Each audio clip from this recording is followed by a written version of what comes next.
Welcome to Midwest Paranormal Presents Paranormal Soup. I'm your host, Jason Bland. Tonight, I have Dave Spinks of Country Road Paranormal Investigations and TV. Happy to have him on. The guy has basically got my bucket list of haunted places that he's been to on his YouTube channel and probably a lot more. So I'm really excited to talk to him tonight. And then we got a lot of stuff on the World Wide Web of weird. There's been a lot of weird stuff going on. So be with you in just one sec.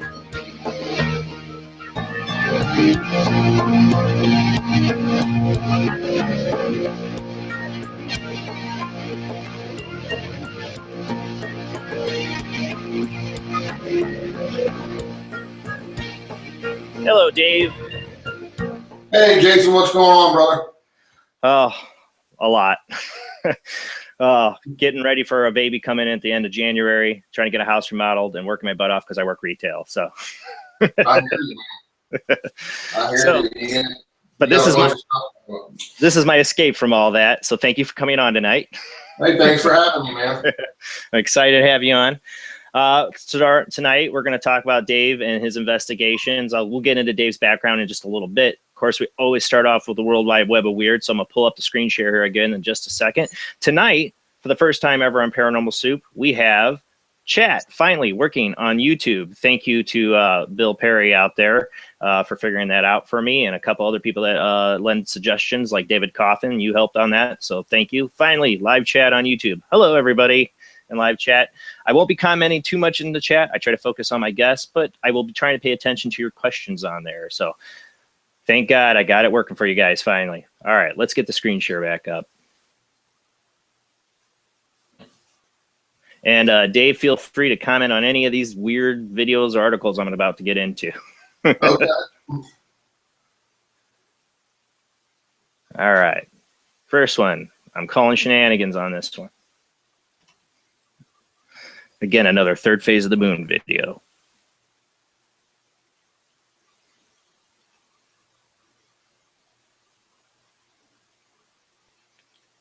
Supposedly, this guy has been abducted on several occasions, and this time he seems to have gotten a really close-up picture of it.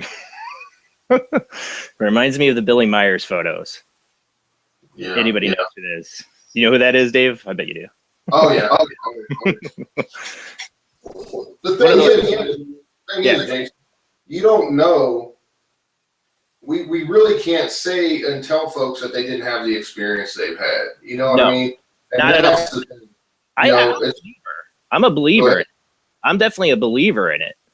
I find this picture not so real. Exactly.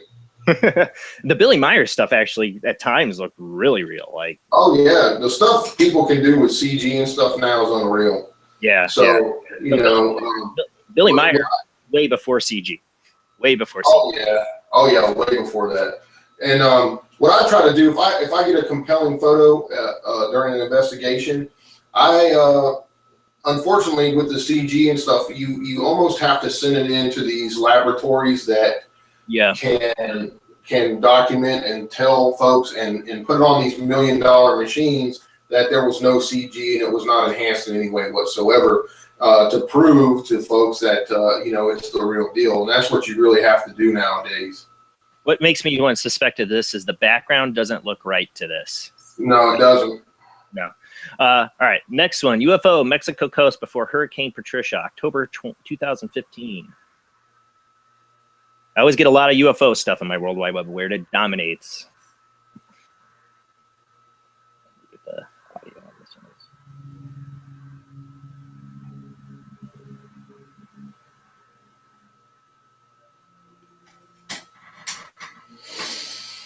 Didn't get the on this one.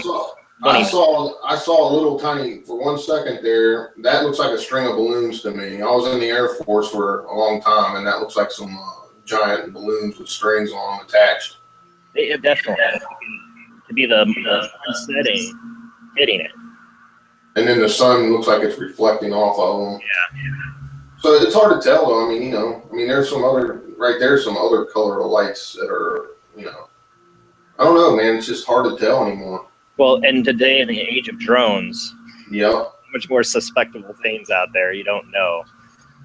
But yeah, I like the ones that are like involved with volcanoes or weather. You wonder if they have an interest in it. This was right before Hurricane Patricia in Mexico. So sure. Yeah. All right, next one, UFO spheres near the moon. I love the moon stuff.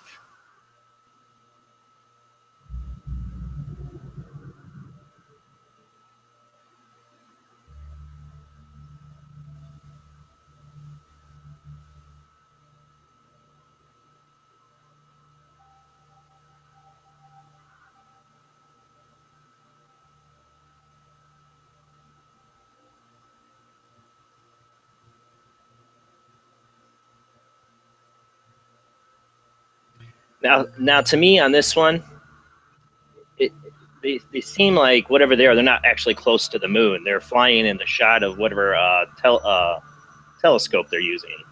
Yeah. I mean, that's not, the dimensions aren't right. Right.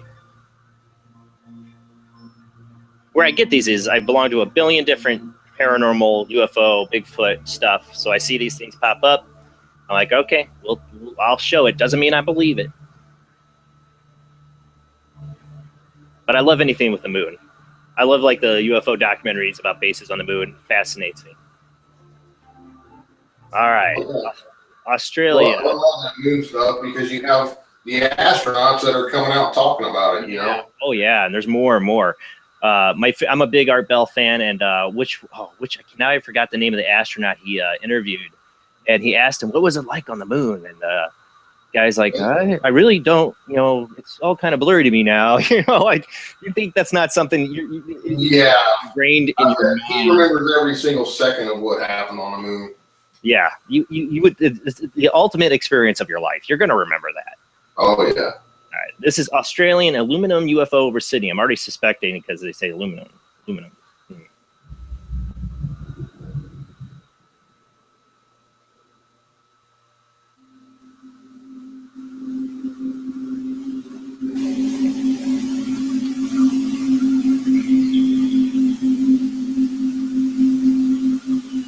To me, when I first saw this, I was like, maybe a balloon. Yeah, maybe, possibly. But I think there's more shots that are kind of odd, if I remember right.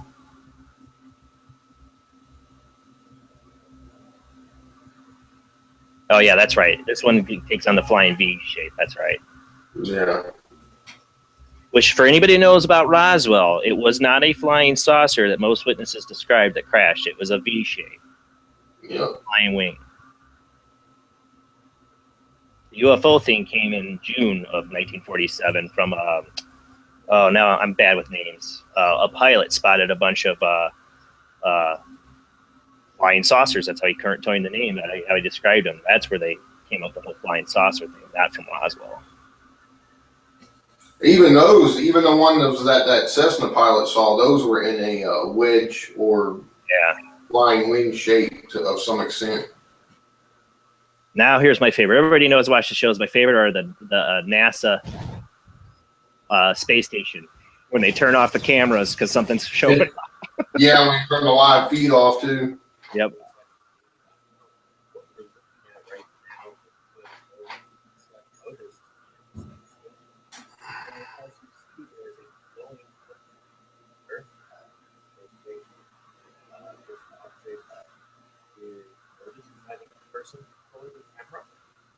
I swear there's at least once a month they're shutting down the cameras for something like this. Oh yeah. Oh yeah.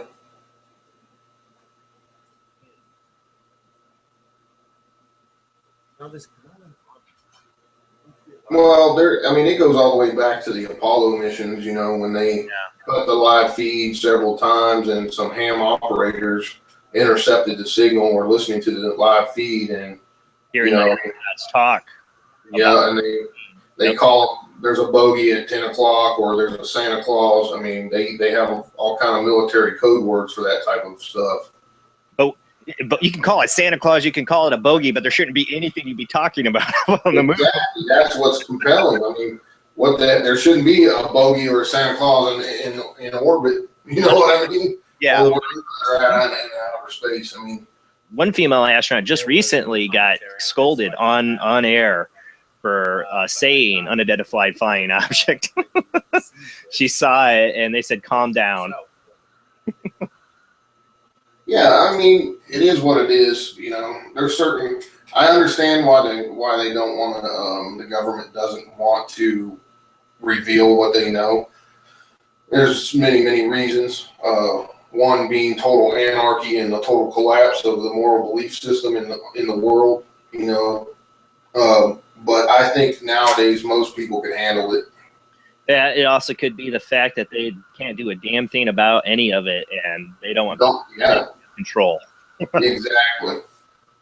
All right, now we're done with the UFO. Well, I got one thing. I'll skip down to this one last UFO thing, just because I want to clarify this for people. This is all over social media. The light and sky over L.A. Last night, yeah. Last night, the Navy. It was Navy, right? Yeah, they came out to say it was a test missile, right? Right. Yeah, so they're saying again, this is just like that Miami airport one. They're saying it's not a UFO. Calm down, people. It's a test missile. There hasn't been a lot of that lately, though. I don't know if you noticed this year. I think this is the third test missile that's gone social media and thought to be a UFO this year. Yeah, one thing with missile launches, you know, based on my experience, is they usually leave a very bright calm trail that's longer than that. But, you know, who knows what it is? I mean, you know, it could be a meteor, could be a comet. Who knows? You would think they would say that. They wouldn't say it's a test missile. If that right, exactly. Usually they would say, they'd come out, okay, there's a comet or a meteor of some sort, you know, in orbit or outside the Earth. But it's just weird how they always say it's a test missile. Yeah, and like I said, it seems to be the go-to excuse this year. All right, Bigfoot. Amazing real proof of Bigfoot caught on video. This is from 2015. I don't know if they had the month on this one. September 10th. That's when it was posted. I'm always suspect of Bigfoot videos where they suddenly got a camera out in the woods and, whoa, there's Bigfoot. That thing books. I don't know. I mean, could a guy just been out there filming and got lucky and saw Bigfoot? Well, or he was a Sasquatch guy. You know, he's out there hunting it. Yeah, I mean, if he's really out there, you know, and he's just randomly filming, looking for game or whatever, and catches something, that's a good, that's compelling.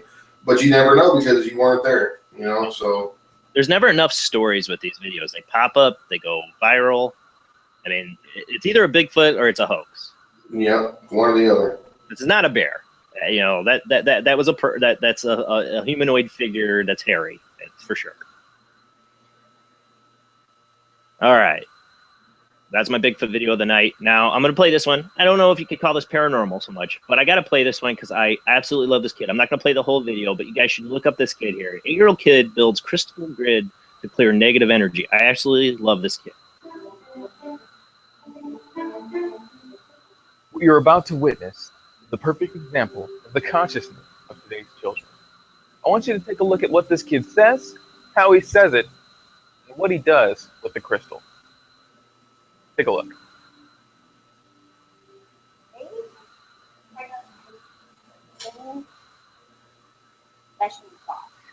That's what's the thing about it. You see, the energy, the purpose of this is that the dark energy that's around us will go to waste, like go away. There's two ways that you can use this. Capture the dark energy in these three webs and then dispose of it with this, turning it into light energy, or energize this all up to this. Shine this onto this, it shoots up a very thin, like a hot air balloon, and then it explodes. Except it doesn't go down, it goes all the way around the world and the universe. I absolutely love this kid. Look it up on YouTube. 8-year-old kid builds crystal grid to clear negative energy and explain how it works. You know, I've never been one big into crystals. My wife is. I think there's something to it. But man, this kid blows me away with how much he's into it, how much he knows about crystals. It's a great video, guys. You should check it out. I absolutely love this kid. He's awesome. All right. On the ghost front, I just saw this one popping viral up. This is the last video I got, and then I want to get to 2 articles, and then we're going to move on. Ghost floats over a baby's crib.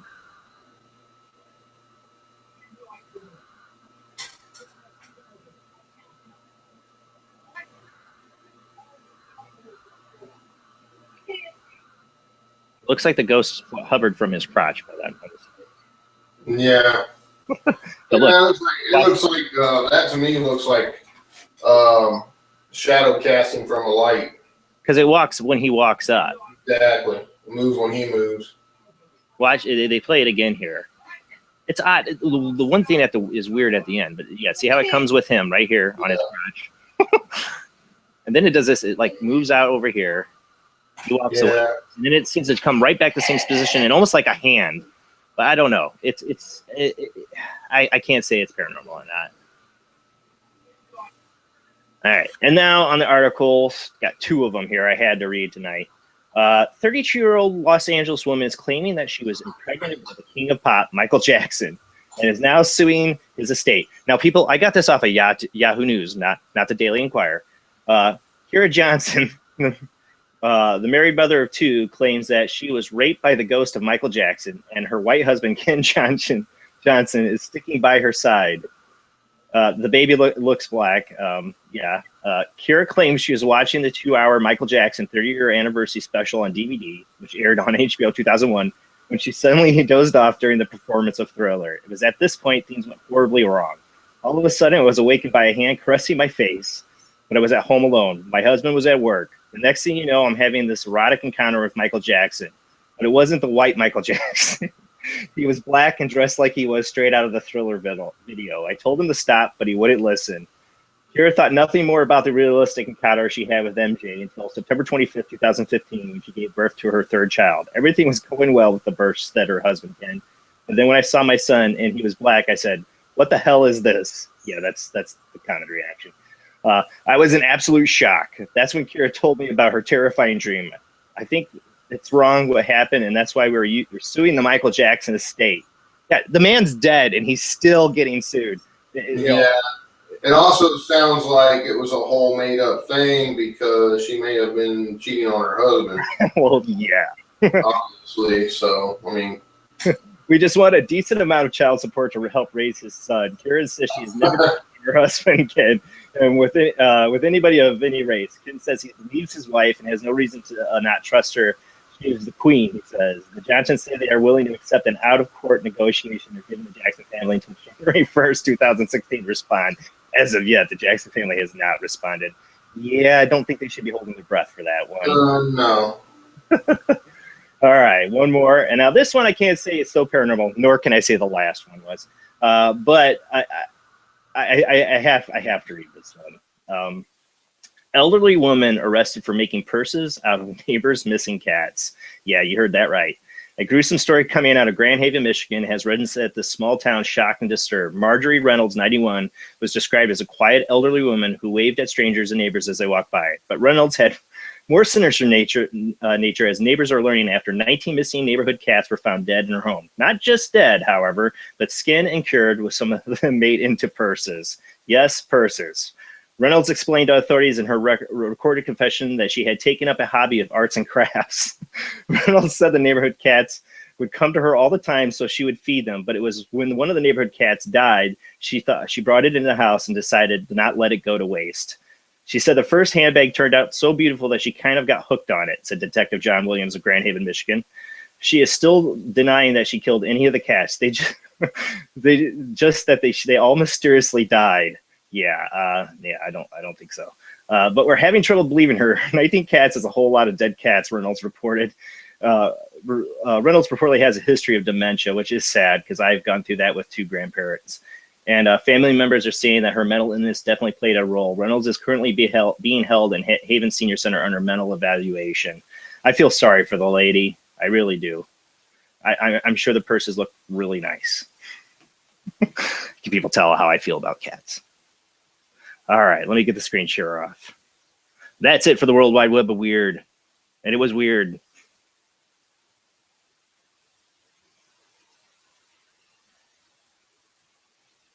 All right.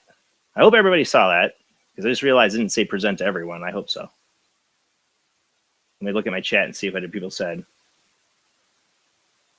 I hope they saw it. Okay. All right. Anyways, you there, Dave? I don't hear him. Can you hear me, Dave? I see him. He hears me. You got a thumb up. Okay. So tonight we got Dave Spinks. And pull up the share screen again because I got a great introduction video right off of Country Road Paranormal TV. You can find it on YouTube. This is Dave Spinks' YouTube channel where he has a lot of, like I said, it's kind of my bucket list of places I would like to go. Looking at my chat here. Wow, yeah, they're going off about the lady with the cats. Yeah, I knew that would get some people talking. All right. Hope everybody saw the videos I played. I just realized it has this thing that says present to everyone, and I always usually hit it, and this time it didn't seem like it got hit. So if you didn't see the videos, I apologize. They're all on my Tonight Show playlist on my YouTube channel. So I would look really stupid if I didn't present that to everyone. Okay. Let me get the screen share up so you guys can hear a little bit about who Dave Spinks is. And this time I'll make sure I share it to everyone. A little different for me where my screens are at this time too, because I got the chat window up and I think that's what screwed me up.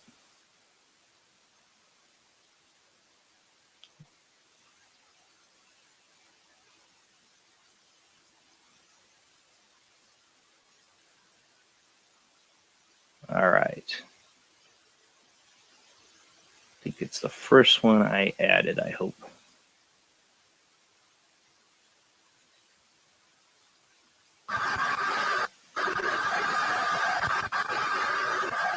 My name is Dave Spinks, and I began my journey into the paranormal in 1986. Since that time, I have investigated hundreds of report locations in the United States and even some in Europe. I've investigated with numerous other paranormal investigators in my search for evidence. Okay, well, thank you very, very much. Dude, I swear to God, I thought somebody was sitting right over here. Why did you start the fire?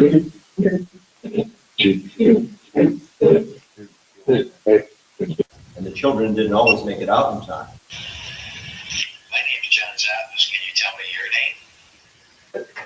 Dave, where was that? About a minute ago. Did you? That was clear as loud. Do you know any of our names? Sorry. Where are you in the house right now? Behind you. That's exactly what you want to I've hear. witnessed and experienced some of the most hair-raising and unnerving things that you can imagine while investigating the paranormal. All right, show me something. Move the chandelier. Please. Thank you. Holy I'm done. Hey, look at this guy. And I The promise. battery blew up. Okay, check this out, guys. We were sitting there. I said, show us something, move the chandelier, and a freaking battery blew up in my monitor. I've never had a battery blow up. A AA, please. Are you kidding me? What do you want to tell us now?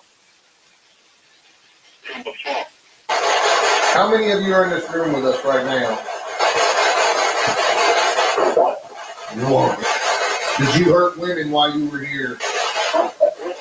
So you like hurting women, huh? Well, I got sick doing something like that. How many women did you abuse when you were here?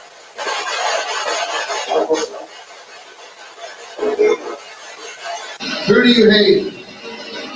You hate the priest? What priest? Are you threatening me? You said I'm dead? You're dead? And there's something all around me up here. I'm feeling static electricity all around my arms. Yeah? You're doing that?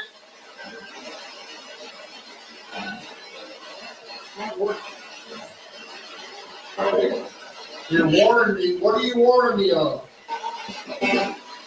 Demon.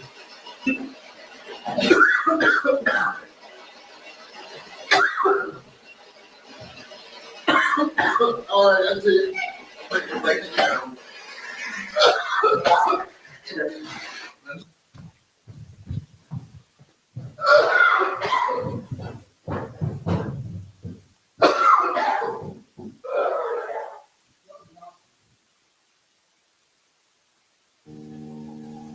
Join us and many others on Country Roads Paranormal TV for live investigations and more as we search for answers to some of man's greatest questions. Is there life after death? Are we alone in the universe? Are there unknown creatures walking among us? I believe there is, and that alone is my motivation.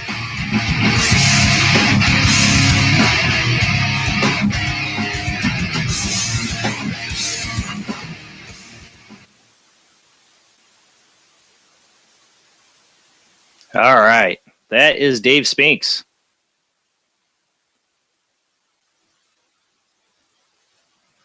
You still with us, Dave? I don't hear you. Something happened to your audio. Yeah, don't hear you at all, buddy. I can see you mouthing, but I don't hear you. Uh-oh. Shouldn't be muted either. I don't see any mute sync. Look up that now you muted yourself. So something else. Check your mic. I don't know what you got plugged in as a mic. You were working just fine earlier. Technical difficulties, they always plague me.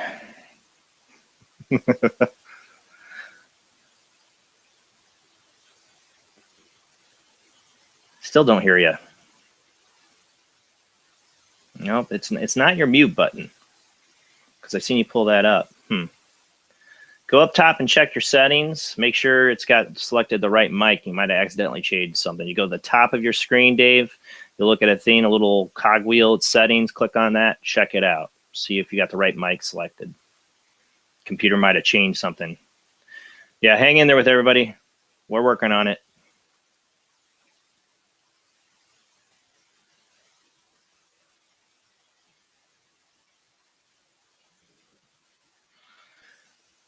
Still don't hear you. Damn. We had him. We had him. It was during the World Wide Web of Weird. We all heard him.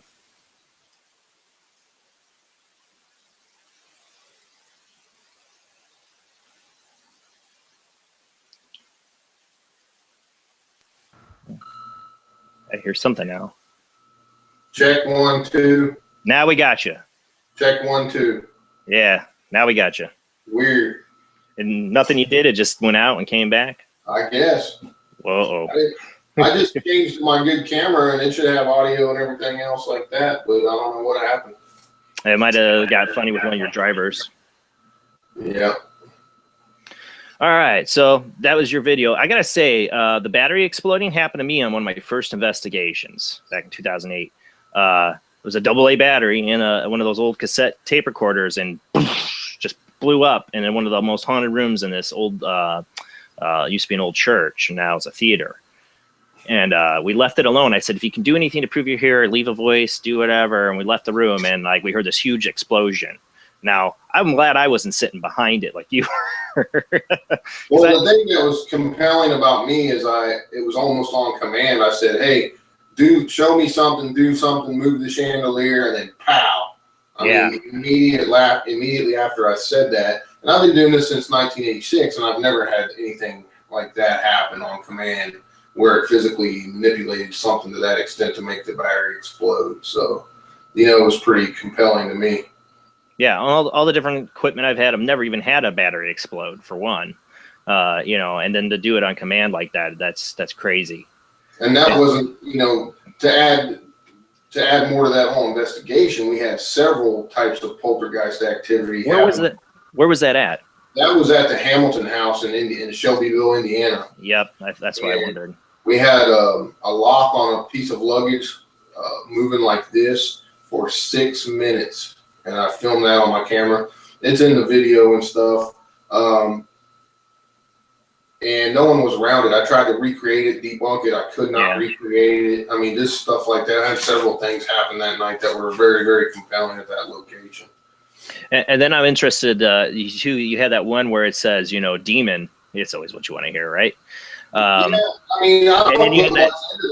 You know, I don't put much into demon, you know. I don't play the demon card like you see on TV. Or like the Ovulus demon. Right. If you watch that whole series of communication there, I mean, it was totally negative off the SB7 spirit box the whole time, saying it was going to kill me, all this stuff. And I said, what are you, and then it said, I'm warning you. And I said, what are you warning me of? And it said, clear as a bell, demon. Oh, yeah. Whether it was a demon or not, I can't say, but it's very compelling if you watch the whole conversation there. How often do you think that, you know, it's an SB7, it's playing on radio waves and voice other. How often do you think the word demons floating around on radio channels? I'm just saying, you know. On AM, you'd be more apt to get that because that's what most of the church channels are. However, I was on FM. Yeah, see? It was sweeping. And, you know, if you look at that whole series of communication, it was totally, I'm going to kill you. I hate the priest, this, that, and the other. I mean, it's right there on video, man. Where was that place at when you got all that? That was at a place called the Wells House that I spent over a month in, living and investigating with a team of people and some very negative stuff. I mean, you saw John Zaffis on there with us, and, you know, he was on there as well. And I absolutely loved the show Haunted Collector. I was so sad to see it go. You know, there's been many I've been sad to see go, but I was really sad about that one because I love his work, and you know, I love the Warrens' work too, and you know, him being their nephew. You know, I wanted to see more of what he did. You know, I wanted to see more of him on TV, and now he's not. Well, he's on. Actually, he was just on a show dealing with the what haunting is that in Tennessee with the cave? Bell Witch? Was he on the Bell Witch? Yes, on the really. I want to see that anyways, and I didn't get to. Yeah, A&E's doing a 3-part special on there, and he made an appearance on that show last week. So. I'm fascinated by the Bell Witch. I have ever since my mom told me that story when I was a little kid, and yeah, that's kind of stuff I grew up. The stories I got. Yeah, so John's a super busy guy. He goes around the lecture circuit and colleges. He's nonstop. He's everywhere. So. Oh yeah. Yeah. I would love to get John on my show. Not gonna happen. Oh, you never know, man. He's never know. Guy. Maybe one day. Yeah. Give him a message. You never know, man. Well, thank you so much for coming on my show. You're pretty big too. So thank you for coming on. And I got to thank my friend Carissa Fleck. She sent you out the first message to say, "Hey, you got to come on Jason's show." So, hey, it's my pleasure, man. You know, no one is better than anybody in this field, and these folks that think they are, they're full of it. Because a story is just a story until you can prove it. You can't tell people they didn't have an experience if you weren't there because you don't know because you weren't there. Yeah. So in my personal opinion, there's no experts in this field, only experience. And first thing the guy that taught me how to investigate told me is the first thing he told me is there's no experts in this field. Right. Because at this point in time, we don't know what we're talking to. We can't prove it. That's why. But we know if you walk into a place, if it's a negative type feeling or a sad type feeling or whatever it may be, you can feel that. And the longer you do it, the more your senses become in tune, if you will, you know, to the each scenario. And I tell that to folks all the time, you know. And you don't need all this fancy equipment to do a paranormal investigation. No. They were doing this back in the early 1800s. They started investigating these phenomenons. They didn't have any video cameras or recorders or anything. They had powder and strings with bells. You know, that was about it. Yep. And your best tool is you. Yep. You know, you get the old hair on the back of your neck stand up, the hair on your arms. You feel, you know, you can feel the heaviness. You know, you don't need all this fancy equipment. You can go with a flashlight for your own protection so you don't trip and break your leg. Take a little cheap digital recorder and any type of camera. That's all you really need, and use yourself. You know, use what you feel. Yeah, I'm a poor guy. I don't have a lot of fancy equipment. You know, I have I have my EMF gauges. I have digital recorders and a little mini Sony camera that has 2 megabytes of memory. You know, but I have like groups equipment too, you know, that we use like DVR systems and that, but I don't have a thermal imaging camera or all that, but it doesn't matter. I want to be in the experience and see if I can validate it for, I do a lot of residentials. I do a lot for people, to try to help them understand what's going on in their home, trying to help as best I can. Exactly. And that, you know, I've done it all. I've done residentials, I do commercial, but my favorite thing to do is I look for those hidden gems that are not commercial. And I like to go in and just see if I can capture some EVPs and just, you know, try to tell a story that, you know, maybe, you know, some lost soul is still stuck there for whatever reason. And I want to know why, you know? Yeah. Because that's what one of man's oldest and greatest questions. What happens to us after we die, you know? Do we just turn into energy and that's it? Or, you know, where do we go? Where does our soul go? Does it go up to heaven? Does it go to hell? Are we stuck here? Do we go somewhere else? Who knows? Are we in a matrix? Exactly. Right. Or, you know, yeah. I mean, who knows, man? I was fascinated. Like I said, I've mentioned before, a big Art Bell fan. He had John Lear on his show many years ago. And people that know his father, you know, Lear jets and stuff. Well, John Lear got into UFO investigating big time, and he's a highly accredited pilot, engineer. You know, this guy, you know, is not fooling around, but he got into UFOs big time. And he says the public, he believes that he understands why the government doesn't tell people. His theory was, this is out there, but it's haunted me ever since, is that the moon, all that stuff on the moon, that our souls are going to the moon, and that it's like a big computer in the sky kind of holding all of our souls. And like if people are lost at sea, the reason that they're lost at sea and you see their ghosts and why is that the moon can't transmit from under the water. Crazy stuff. Only on Art Bell you hear that kind of stuff, you know. But it's haunted me because I'm one of those people that said maybe that's a possibility, you know. Just had somebody try to call on the Skype line. We will be doing that later, so hold your horses on that. Not yet. We got some stuff to show, so hold on, Rody. And it was Rody that tried to call in. And Rody, I know why you can't get into chat. You're probably doing it from a mobile device. If you're trying to get in the chat room, it never works with mobile devices, hardly ever, unless it's a Windows. Tell them to scroll all the way down. You gotta have a good signal. Yeah, definitely. Yeah. But we will do Skype open line at the end. We definitely will get some callers in, so hang on in there. All right, so as you said, you've been doing this since 1986. How did you get involved in all this? You're retired law enforcement, right? Yeah, actually, I did 9 years in the U.S. Air Force, and then I got out because I was injured, and I went into federal law enforcement and did 12 years in that, and just retired in 2011. I got into the paranormal because of an experience I had, one of many, but the one that really got me into searching for ghosts, if you will. Right. I had a sick grandfather, my mom's dad, who was a World War II veteran, smoked like a freight train, had the trach tube in because he only had like 1/4 of a lung left, carried his little oxygen around. Anyway, I was at my dad's house for the summer visiting because my mom and dad were divorced. And I don't even remember really what time it was. It was somewhere between 2 and 4 in the morning. I woke up, I had a weird dream. I woke up and there was my mom's dad standing in my dad's house at the foot of my bed. And I was like, what are you doing here? You know, there was no reason for my mom's dad to be at my dad's house. Right. He was solid, as clear as me and you, didn't say anything. And when I said, what are you doing here, Papaw? He smiled at me. And I went like that, am I dreaming this? And then he was gone. So I didn't say anything or to no one or anything. Next day, I called up to my grandma because I was worried about him because I had that weird dream. Right. And my uncle from out of state answered the phone. And I said, what are you doing there? And he said, no one called you yet? And I said, no. He goes, your grandfather died last night. Everybody's coming in. So I was just like, whoa. I didn't say nothing to anybody about the dream. And then about 6 months later, we were all at my grandmother's house having dinner. My mom, my aunts, my cousins, and I came out and told about the dream I had, and almost every single one of them, their faces went funny, and they all had the same dream. Wow. So to me, he was like coming to say goodbye to us wherever he was going. After that, he said goodbye. I never had another dream about him or anything, but right then and there, I was like, man, there's something to this.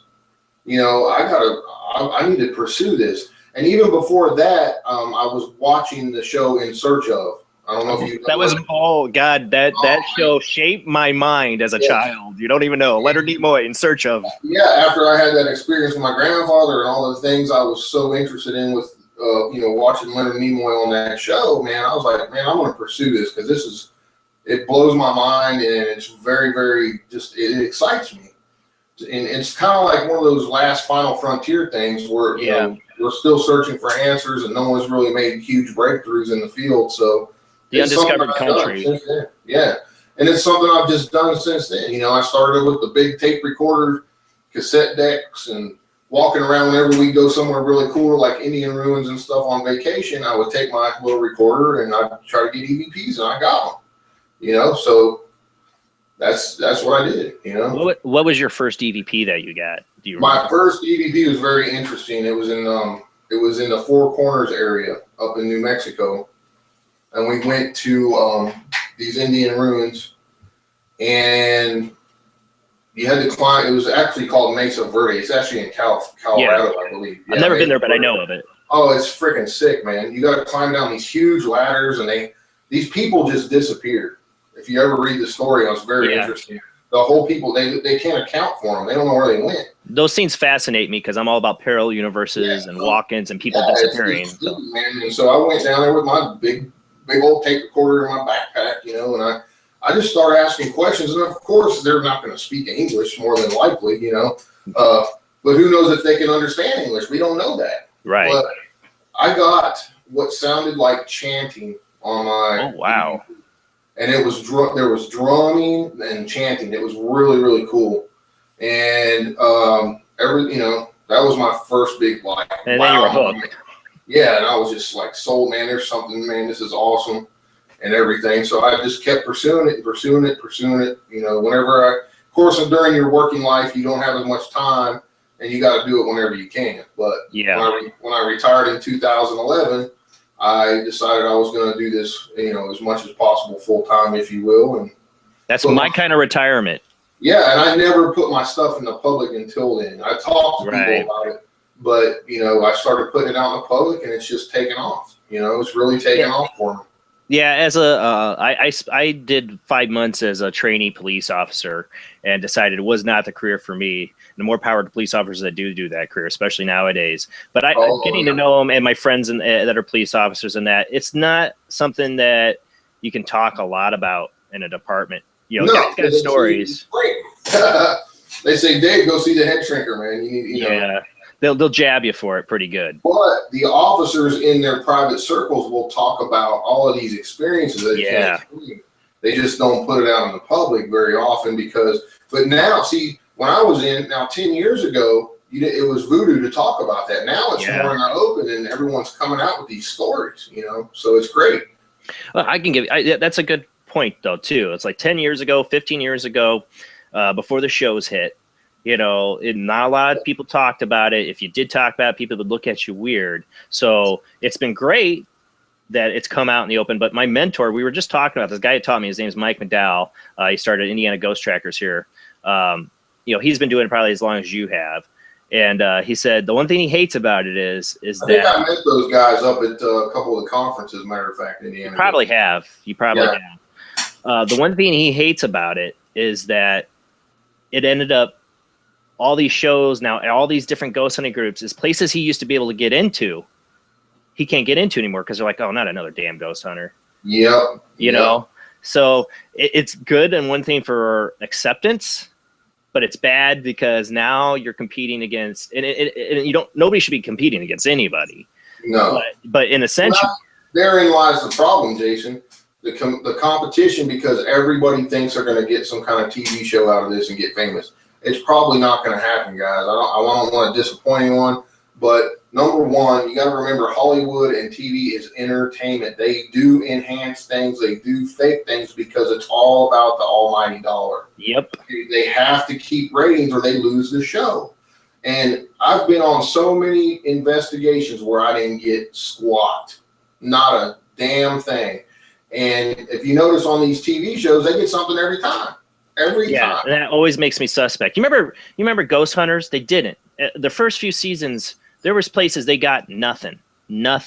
And something changed. Something changed. And now it's like every episode they get something. And that's when I stopped watching.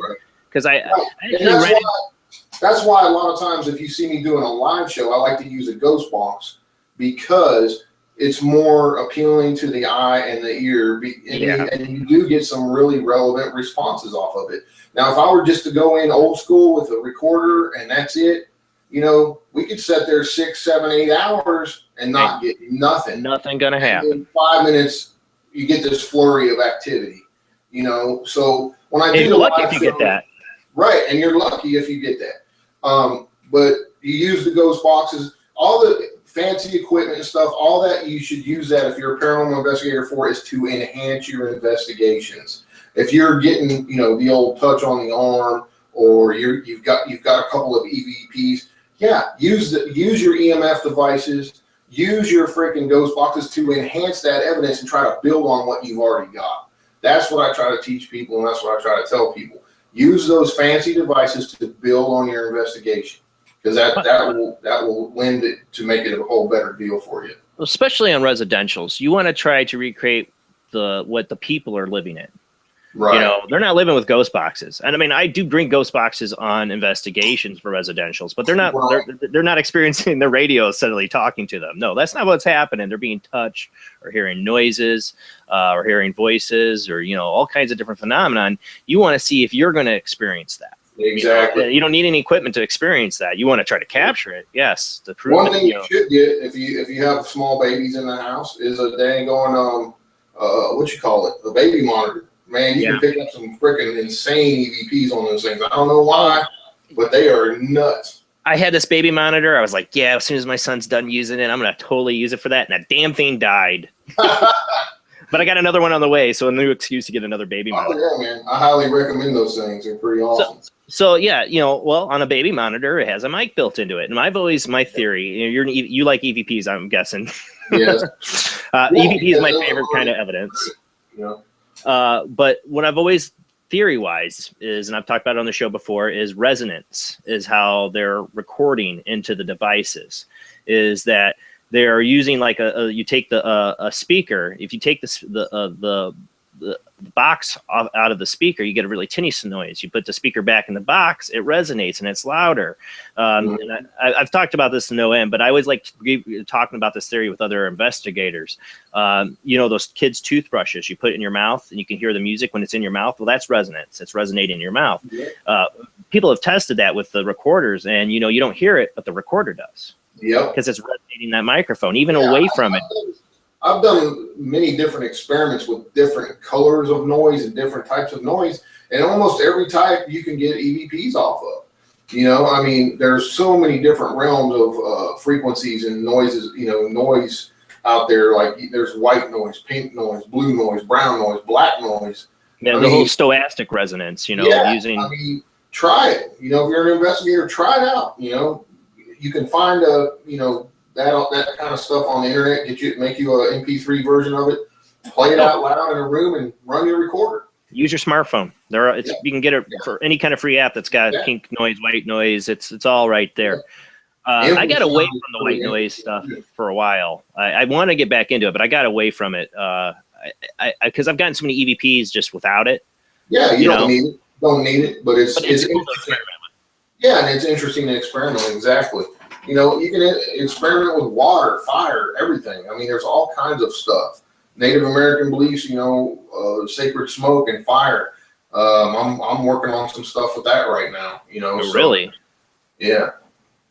I love anything the Native American. Maybe it's my background or whatever, but I would love to. I have never done anything that had really much of a Native American background yet. I've had some places that had some, maybe the property had, but I want to really do something one day that's got huge Native American ties and see if I get any evidence from it. One thing I found very interesting, and I've talked to some of my colleagues on this, and they agree, is a lot of these locations that have super duper, if you will, you know, activity have Native American ties that go way back. Yeah.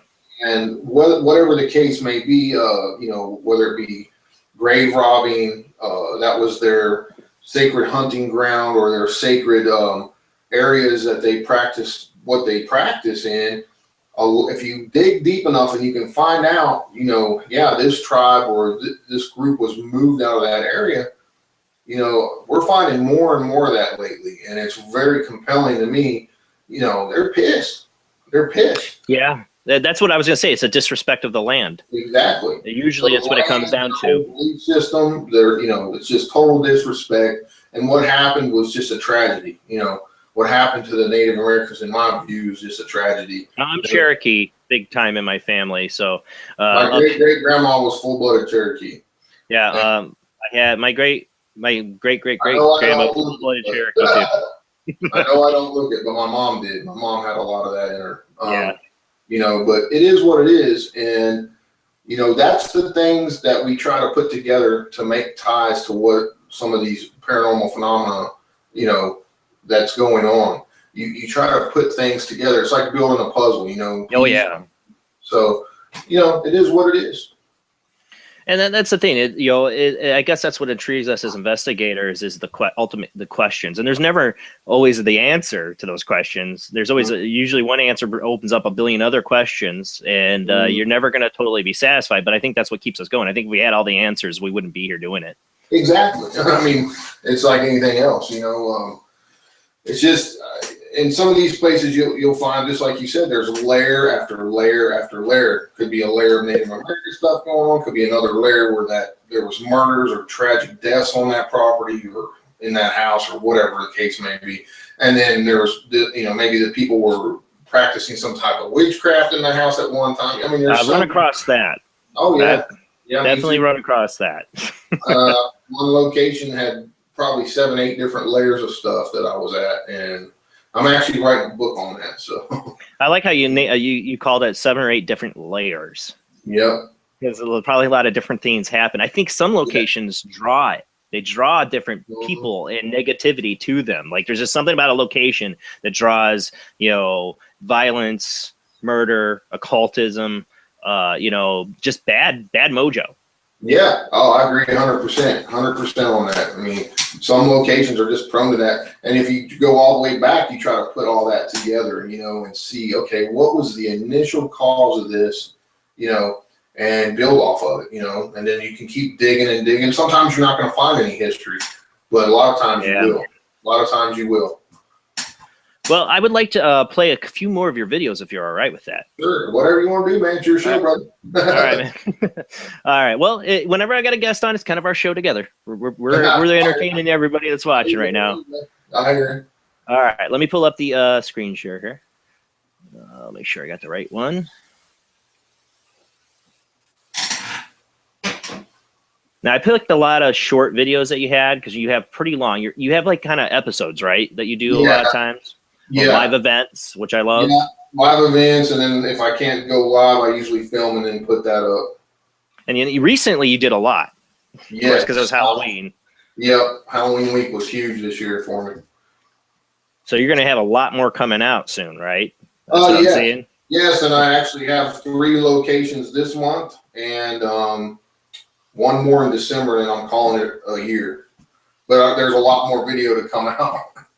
And then you go on vacation, you go somewhere haunted. Yep. Pretty much. That's me and my wife's retirement plan is to get an RV and travel the country and go to our favorite, you know, our bucket list, which are pretty much a lot of the places that are on your YouTube channel that you've been. Oh, yeah, man, I've talked about that myself, just getting an RV and just going from town to town and talk to the local folks and say, all right, what's the most haunted building in this town, and see if they let me in, you know. Well, if you're ever up in the LaPorte County, Michigan City area, I'll try to get you into a couple places.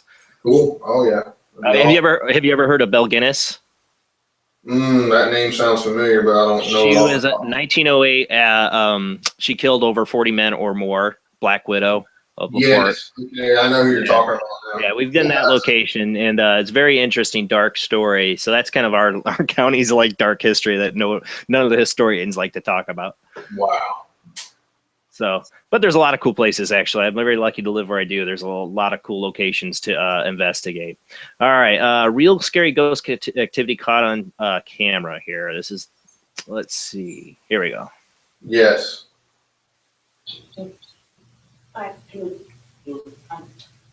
Is the story true of the little girl that people claim they have seen around this area through, yes or no? Word. Think stuff.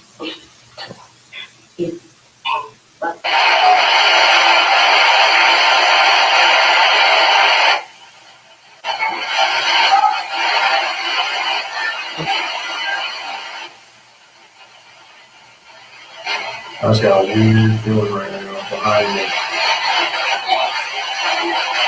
I love how she looks.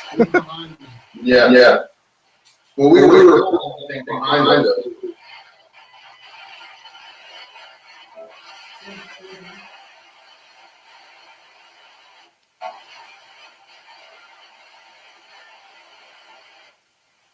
Let her talk to us.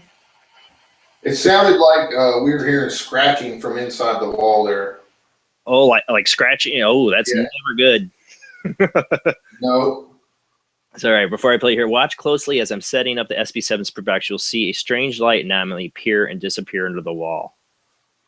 Yeah, this was really creepy right here.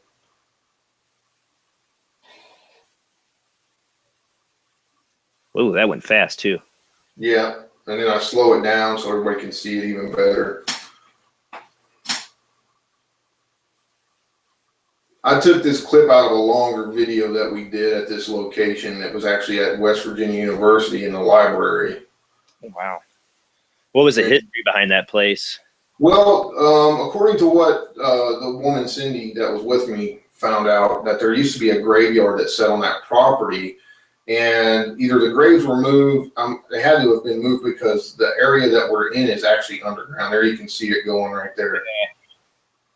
If you watch, it disappears right into the wall, so you know it wasn't a bug Or dust. or dust, right?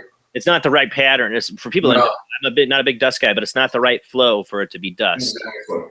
Yeah, and I slow it down even more. There's rumors of people seeing a lot of the students see a little girl up on that hill where the library is in a little dress, and it's not the right time period dress. And as you saw in the very beginning, we were getting responses, what it was said, digged up. Yeah. So I found that compelling to match up with the stories that we were being told. Right, exactly.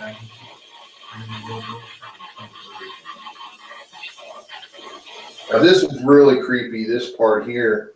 You can see all the outer lights of the library went out, and we were actually hearing what sounded like two male voices talk on the SB7, and it's almost like they were holding the little girl back.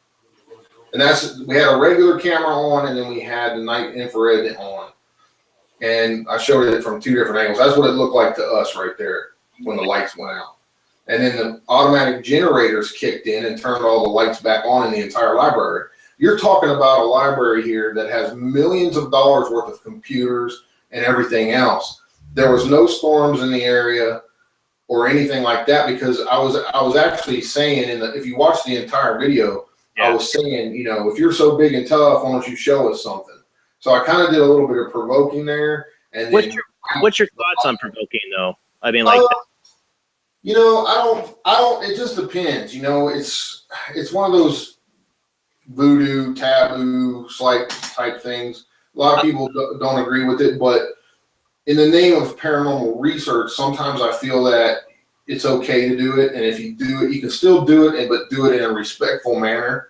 I always say thoughtful provoking. Right. Yelling and cussing at something you don't see or know what you're saying to me is asinine and stupid.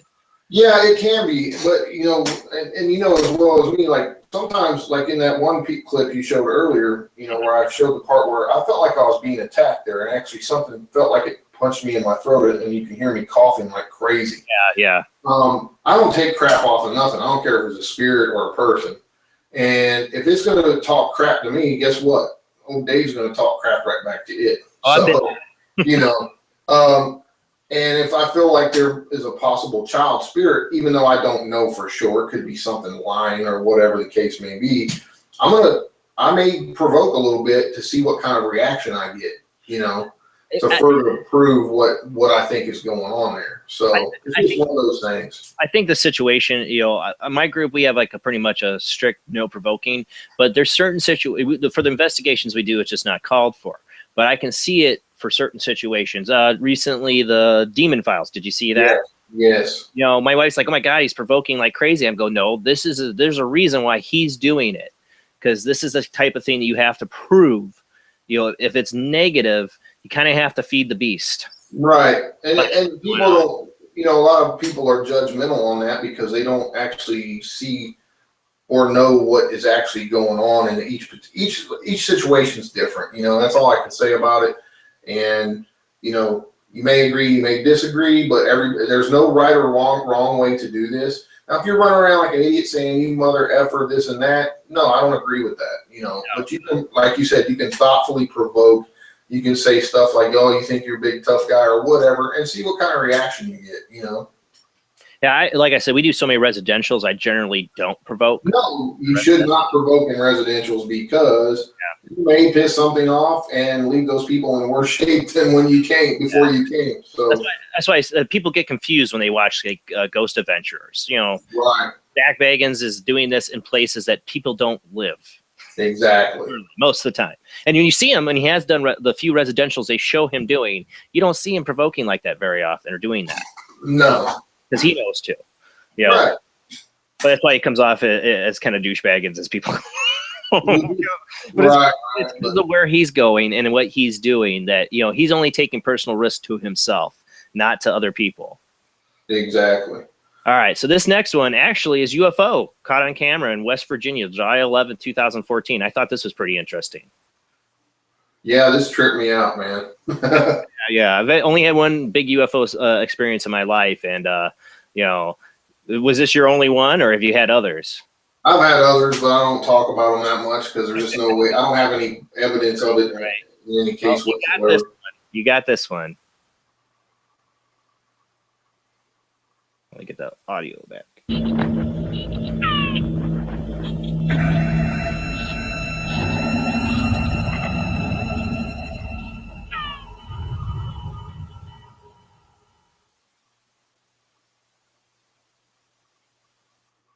There's no sound on this because it was like, I think it was like 4 o'clock in the morning when I saw this thing. I was actually working on a video, you know how it is when you're reviewing evidence and whatnot.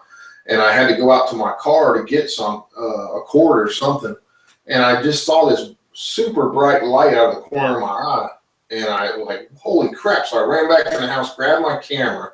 Of course, I didn't slap it on a tripod. I just grabbed it and I was trying to freehand it. That's why there's so much motion.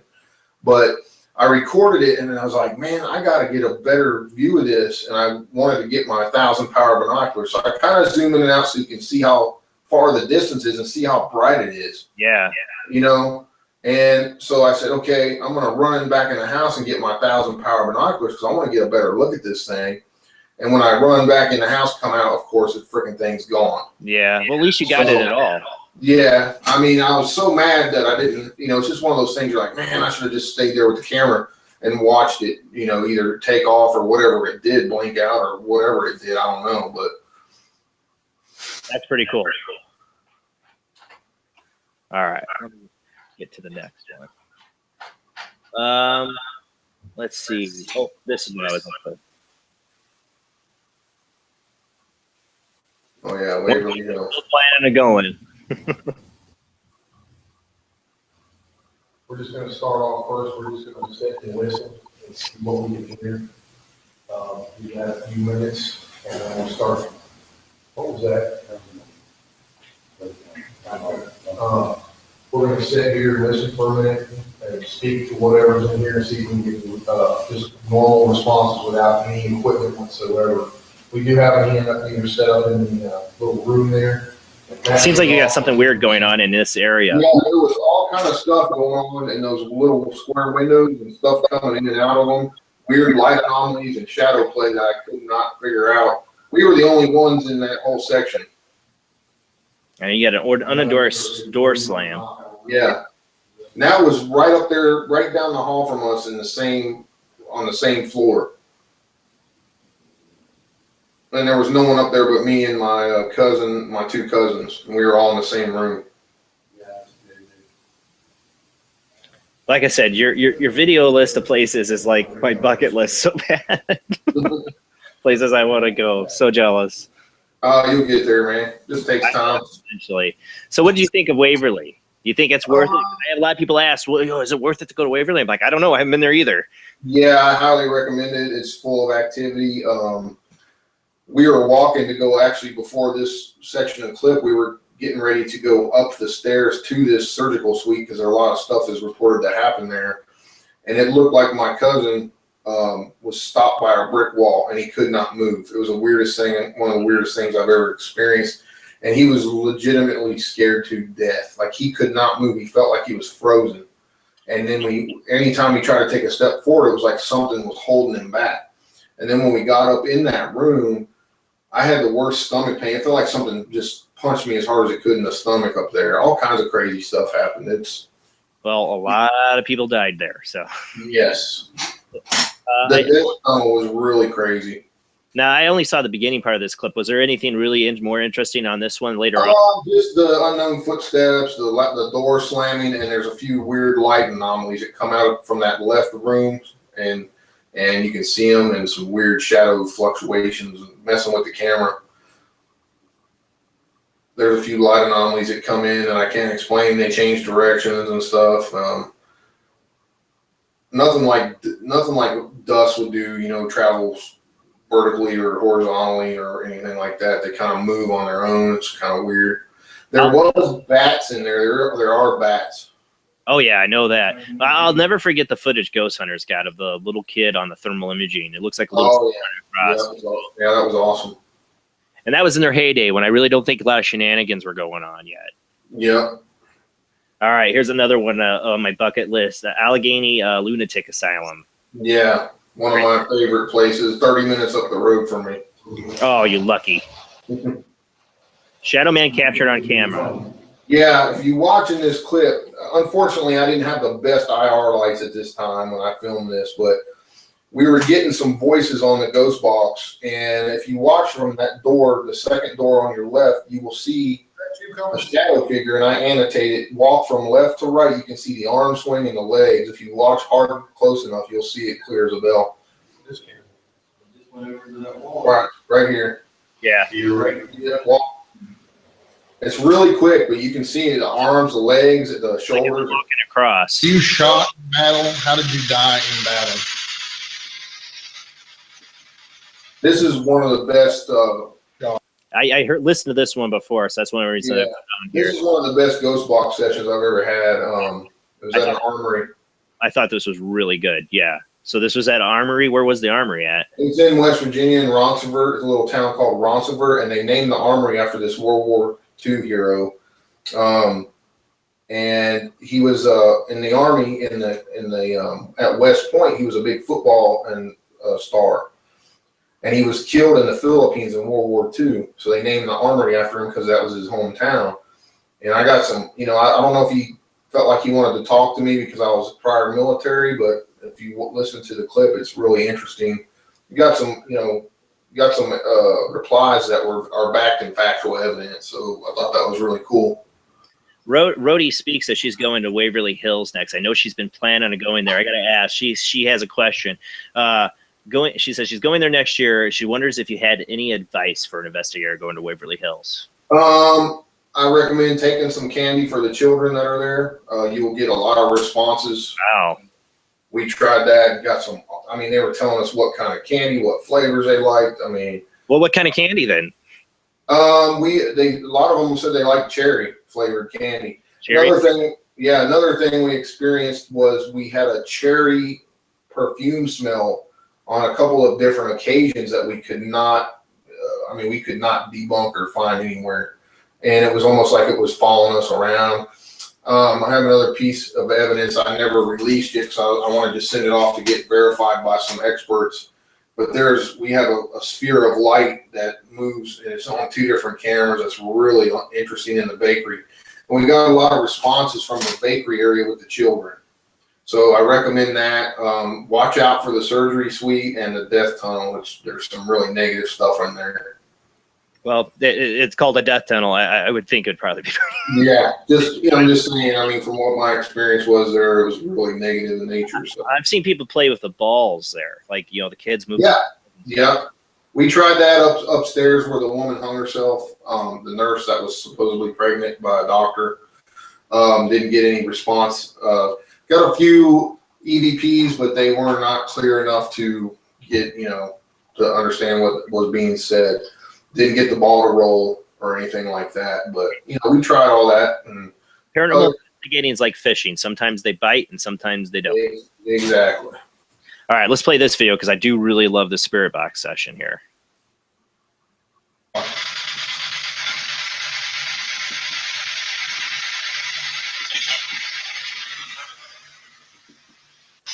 We know you were killed in the Philippines.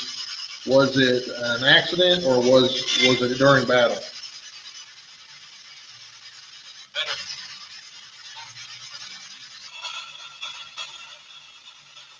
We know you played a sport in the Army before you went to war. Can you tell us what sport that was? You're nervous? You don't have to be nervous. Like I told you, I was a soldier for 9 years. I understand. What sport did you play in college?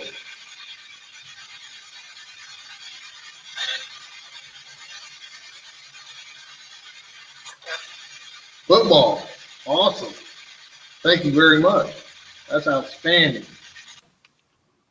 Yeah, that blew me away. I was just blown out of my chair when that happened. I was like, I can't believe you just answered that like that, Play with that. Very direct replies. Yep. Feel free.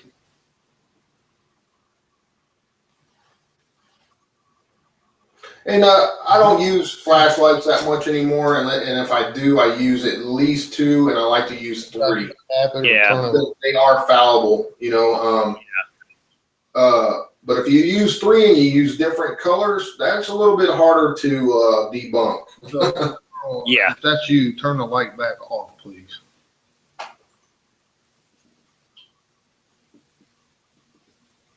If it is not Colonel Clifford, turn the light off, please.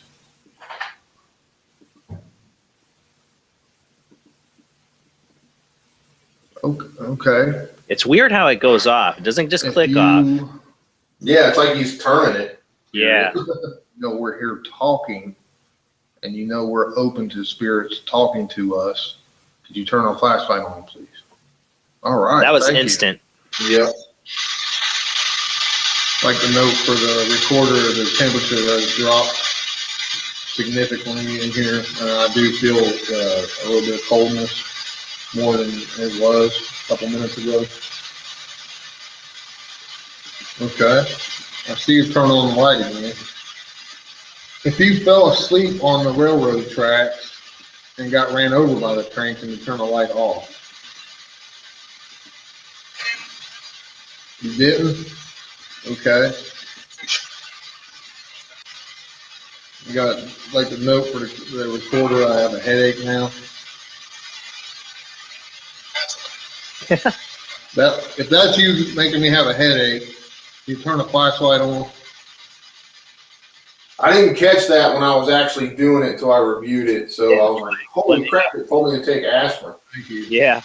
Could you please stop doing that? I don't really want to have a headache. That second part of that story is there was let people know of your of a bum in that town that was either a bum that was a drunk that got ran over by the train, and so I was kind of after that session with Colonel Clifford, he after he told me football, I really didn't get anything else, and I was trying to see if there was any other spirits on the property or whatever. So I just went in to try to talk to this bum and try to verify something like that. Yeah. And started getting replies from it, so. This is one of the videos on my break today because I was like, I got to get some of these videos watched because I want to see some of them, and some of them I didn't that I picked. But this is one of the ones I watched. I'm like, man, there's a lot of good responses going on in this video.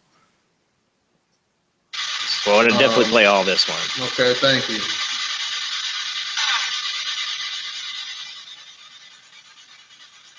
Well, my time's about up. If you want to really show us of your presence, touch that device over there that has the antenna on it. That'll set off some really cool looking lights and make all kind of noises. You don't have to be scared of it. It won't hurt you at all. Or you can speak into this radio I have here. Yeah. You don't want to? If you don't want to do that, turn the flashlight on. Okay. That's just too. You don't have to. That's okay. Yeah, I mean, it was so immediate. I was just like, what? Yeah.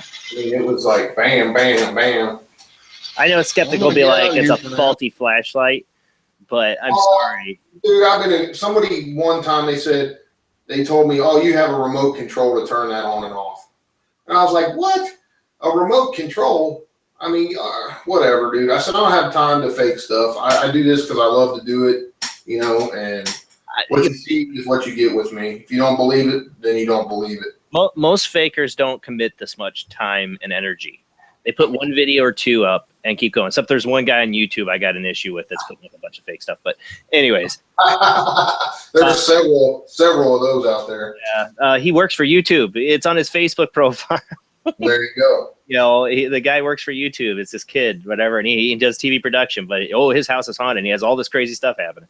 Anyway, but most people, they do one video or one picture. You know, they don't go all out traveling the country to fake stuff.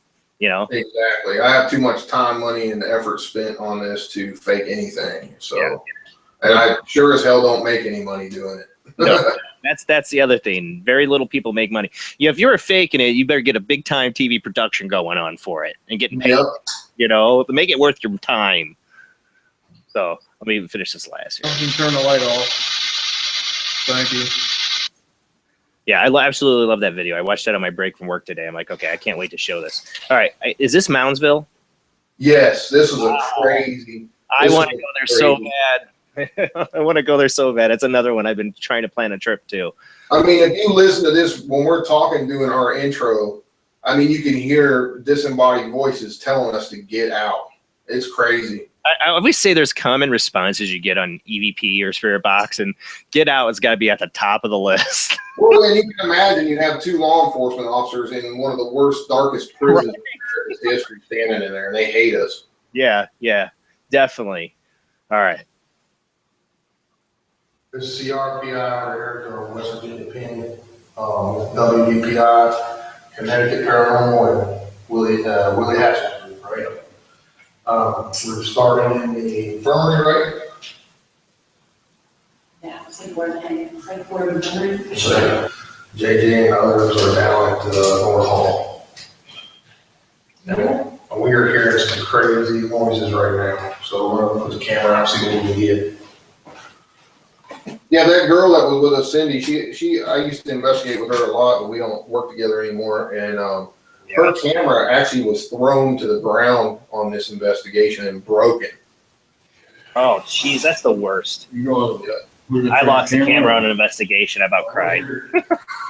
And this part here is just a static cam I put outside the door in the hallway. Because we were, you know, and you can hear "get out." I don't even know how many times off. This was a couple years ago, but and there was all this loud banging. There was no one in this whole section of the prison but us. Yeah. That was not us. No, and you heard how loud that was. Yeah. And what it sounded like to us after I sat back and thought about it, there's all these tiles on the walls because it was the psych ward. It sounded like broken tile being thrown at us on that one. Let me see real quick. What the crap? Dude, there's some serious shit going on in this.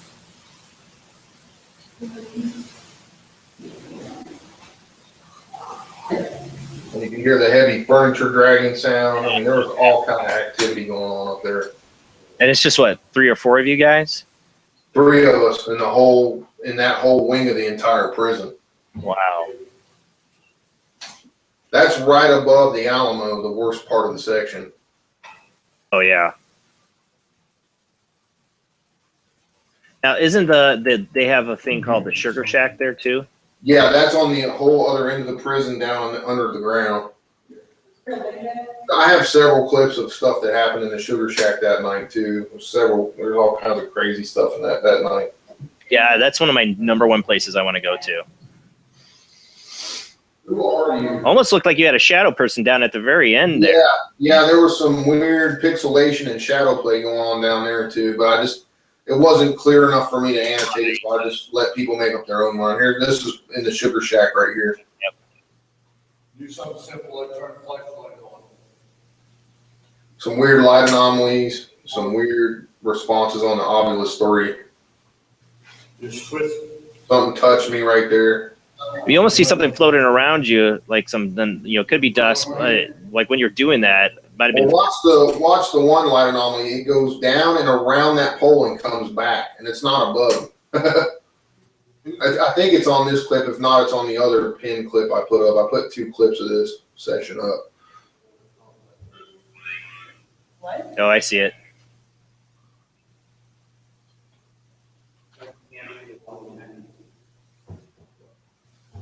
Is that you? It's like it comes back around for another. You saw it go around the pole and come back. Can you say one of our names?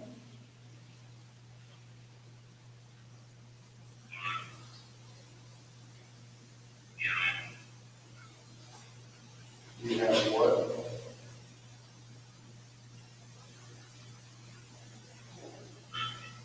For it to say it more than once, it's very interesting. Why do they call this a Sugar Shack? What went on down there?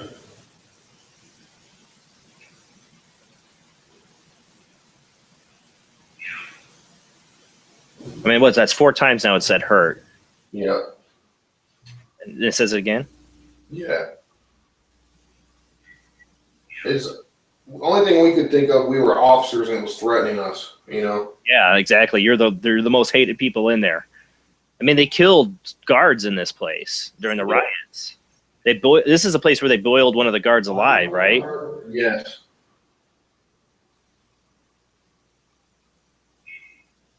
So you keep saying hurt you, hate you. Yeah. I've never been a big fan of the Ovilus, but man, if it's saying this stuff over and over again, that's not random.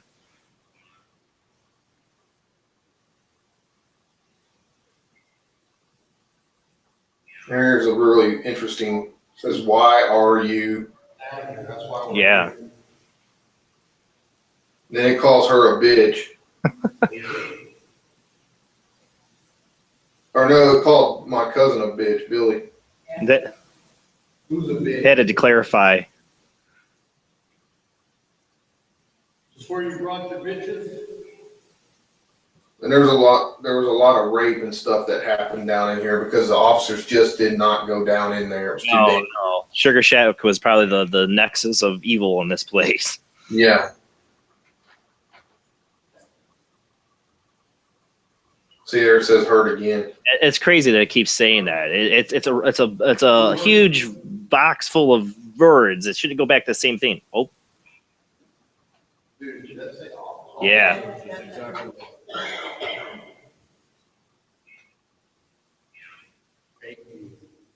So there it said hurt you, officer, hate you. Yeah. So I mean, it was pretty compelling to me. No, very compelling. Like I said, I've never been a big fan of the Ovilus. I do think it works, but it's you hear how many shows where it goes demon. Yeah, exactly. And a lot of people don't know you can program those things if you have the right stuff. Right. And that's what I mean. That's why I've never been a big fan of it. But when it's doing that, it's going back and saying those things over and over again like that. I don't know. That's pretty convincing. For somebody, at least for somebody I believe that wouldn't do that, No, I have no reason to do that. You have no reason. You're not making any money off of that. So, you went there to try to find something and, you're not doing a TV show, Yeah, and I always, it's really, like I said, I tend to get some really crazy responses when I go to any kind of old prisons or jails just because of my background about things. So,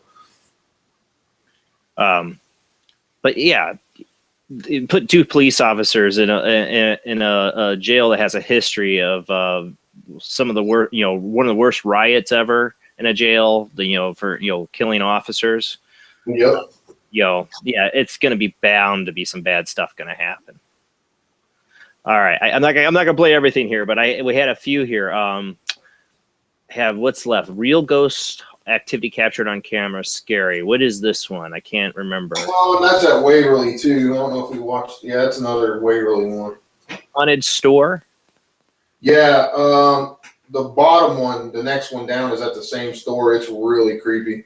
Real haunted house in West Virginia. This one, it says haunted store. No, the next one down. It's the same location, but it's a really good clip. Okay, I'm gonna play that one then. This is some of the most compelling stuff I've ever gotten as well when it comes to spirit box stuff. Okay, all right, cool. Oh my God, it looks so creepy. Oh yeah, there was 4 stores built like this. That's the only one left standing. It was ran by coal mine barons that were really basically slave labor owners. You got paid by the company in their money called script. You had to buy everything from the store because that's the only place that took that script money. I always thought that was a crummy deal. I mean, that's the worst, crummiest deal. Like, here, we're not going to pay you money. We're going to give you a little piece of paper so you can buy more crap back from us. So basically, we're not paying you anything. Right, and they jacked the price up on everything. Yeah, so. You are a slave. You have nowhere to go. You can never leave us. I mean, that was the most criminal thing in the history of labor in this country, probably. Yeah, oh yeah. And many people, they had basically Pinkerton-type guards that ran, anyone tried to talk about striking or anything, they would kill you. They just outright kill you. Yeah, no, it doesn't get much more slave labor. There's bullet holes in the front of this store still where they had big uprisings and stuff. Yeah, eventually people got sick of it. A lot of women were raped in this building. A lot of different things happened. Bad news.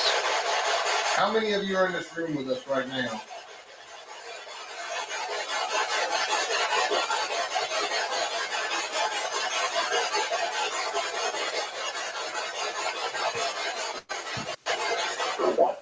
You are. That's a deep man's voice. Okay. Did you hurt women while you were here?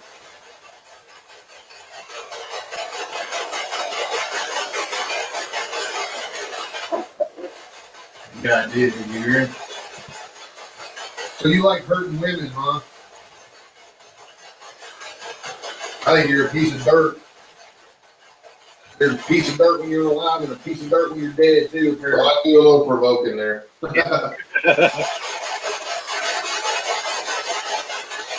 The thing actually laughs at me. What do you think about that?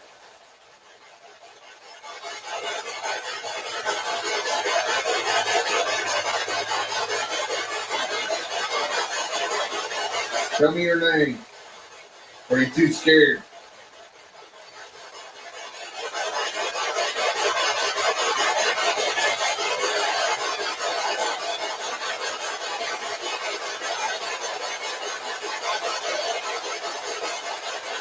Were you a company man?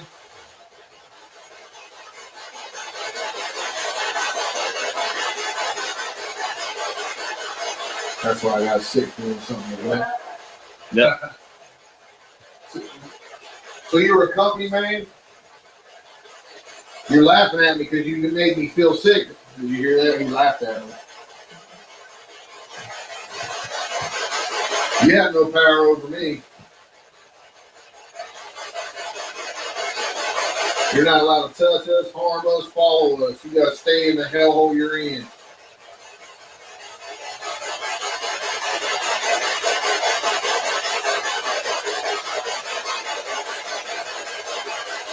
You're dead. We're alive. We're more stronger than you are. And we don't hurt people.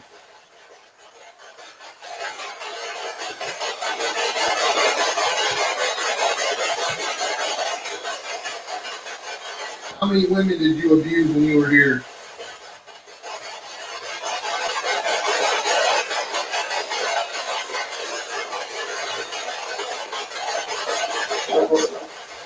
What did it say, yeah? You can make that out? Huh? I couldn't make it out. Yes, you said all of them. Did you like raping women?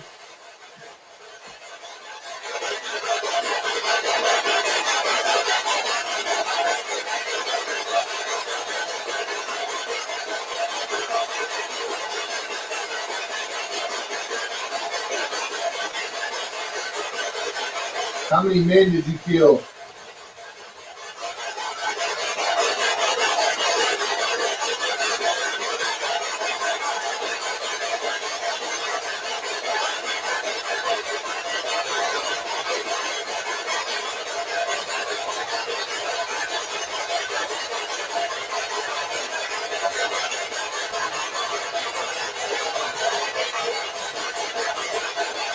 What's wrong? You can't got your tongue, you can't talk now?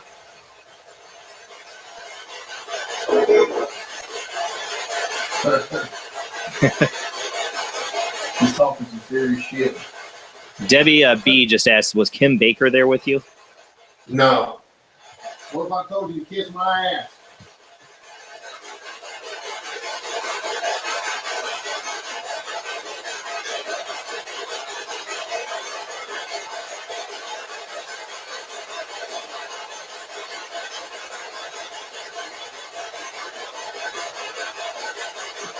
If you're human, can you turn that light on for me over there?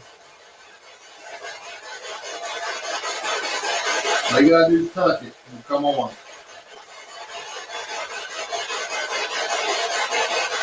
I need it on quick too when I ask you a question. If you're as big as bad as you say you are, you'll be able to turn that light on, no problem. If you're not human, turn that flashlight on. That's creepy sounding. Yeah, I did that twice. Yeah. I guess, huh? I've never had that ever happen before or since. Something laughed at me on the spirit box. I've never gotten a laugh on the spirit box, except for a little girl's laugh once. All right, well, we're done talking. The reason I cut that session short right there is because I was actually feeling like I was going to throw up. So Yeah. I cut it short. Well, let me get the screen share back off here. Hold on one sec. Some great videos. You got a lot more on your YouTube page. And you can find you at Country Road Paranormal TV, right, on YouTube. Yep. And I put a link in the description bar of the show. It should take you to your YouTube channel. I copy and pasted that, so it should take people to your YouTube. At this point, anybody wants to call in on the Skype line, I know Rhodey was talking about it. You could call in now and take any questions you want to ask Dave. So, Rhodey, if you can figure it out, give it a shot. You had it before you were calling in. While we wait for that, what's your number one favorite place you've been to? I get asked that question a lot, Jason. I know. I got to ask, though. It always interests me. God, there's so many that are just blowing me away. I can't really say for sure. I mean, there's just so many. I do like, I seem to get a lot of really relevant responses at the jails and the prisons and, of course, the asylums, But that Whipple Company store was a really awesome location, She doesn't let just anybody in there. Someone we were talking about earlier that is a big TV personality tried to get in there. She didn't like them. Then they offered her $10,000 to come in. She said no. And I was lucky enough to get in there, and and she isn't allowing any other paranormal investigations there. I was just one of the I went up, introduced myself, called her on the phone, got to know her a little bit, and she was let me in there. There's actually a body of a little girl buried in the basement of that place too. She was accidentally killed, and they covered it up and buried her in the basement. So wow. A lot of stuff in that building. All right, we got Rhodey on the phone. You can hear us, Rhodey? I can hear you. Can you hear me? I can hear you just fine. You hear Dave? Yeah. How you doing, Rhodey? I'm doing fine, sir. Can I ask a couple of questions real quick? You go for it. That's what the Skype call-in line is for. Okay, I just want to make sure. Okay. My first question is, the video we were just watching, would say stuff like the little provoking stuff. Have you ever had anything physically happen to you? Oh, yeah. He showed a clip earlier where I felt like something physically hit me in the throat and I was coughing. I've been scratched several times at a couple of different locations. At that same location that I felt like something punched me in the throat, we were using the old Connect system, and it was on me on the stairwell, and you could see a stick figure right on top, a second figure right on top of me, and I became physically ill, ran outside and threw up a whole bunch of times. Oh, so you experimented with the Kinect. Yes. Yeah. Oh, that's awesome. I've seen some really cool footage come from that. Yeah. Can I ask you, yeah, go ahead. that one where you were doing the, you talked. You're good. Oh, okay. With the, where you were getting all that great evidence, do you still get as excited now when you're getting evidence right there where you're seeing it and it's so evident? Do you still get as excited now as you did when you first started investigating? Of course. That's why I keep doing it, because, you know, you never know what each next location, what you're going to get, you know. Every place is different. Every time you go, you could go to the same place one time, not get something, go there next week and get some crazy stuff. So you just never know what you're going to get. And it just blows me away when I'm standing in a room and I'm by myself and I ask questions and I play back my recorder and there's another voice on there answering my questions. I mean, that's, to me, that's the end all, just freaking awesome. So yeah, to answer your question, I love it. Yeah.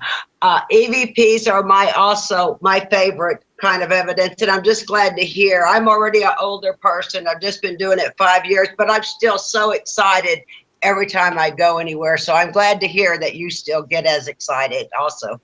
Oh yeah, of course.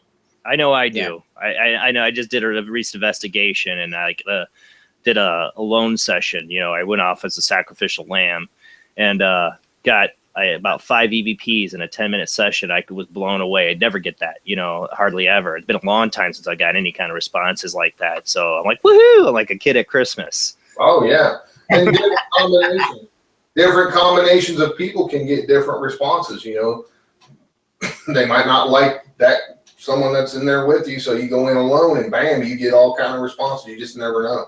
So you got to try different things. You know. What was I talking to? Oh, I forgot what investigator I was talking to. She was saying that they went into a place. Oh, no. I was listening to old GIS from Art Bell, their EVP stuff. That's right. And they went into, I think it was Alcatraz, I believe, or one of the prisons. And they felt like we wouldn't get any EVPs because the prisoners were told never to speak to civilians that came into the prison. So they felt they wouldn't, you know, get to talk to them. They got like one EVP is like where she starts saying that, like, you know, you can talk to us, you know, it's all right. Or she's talking about the rules that you're not allowed to talk to us and all that stuff. And one of the one EVP they got says, "We'll speak," you know. So you never know what reality they're living into, what they're gonna have.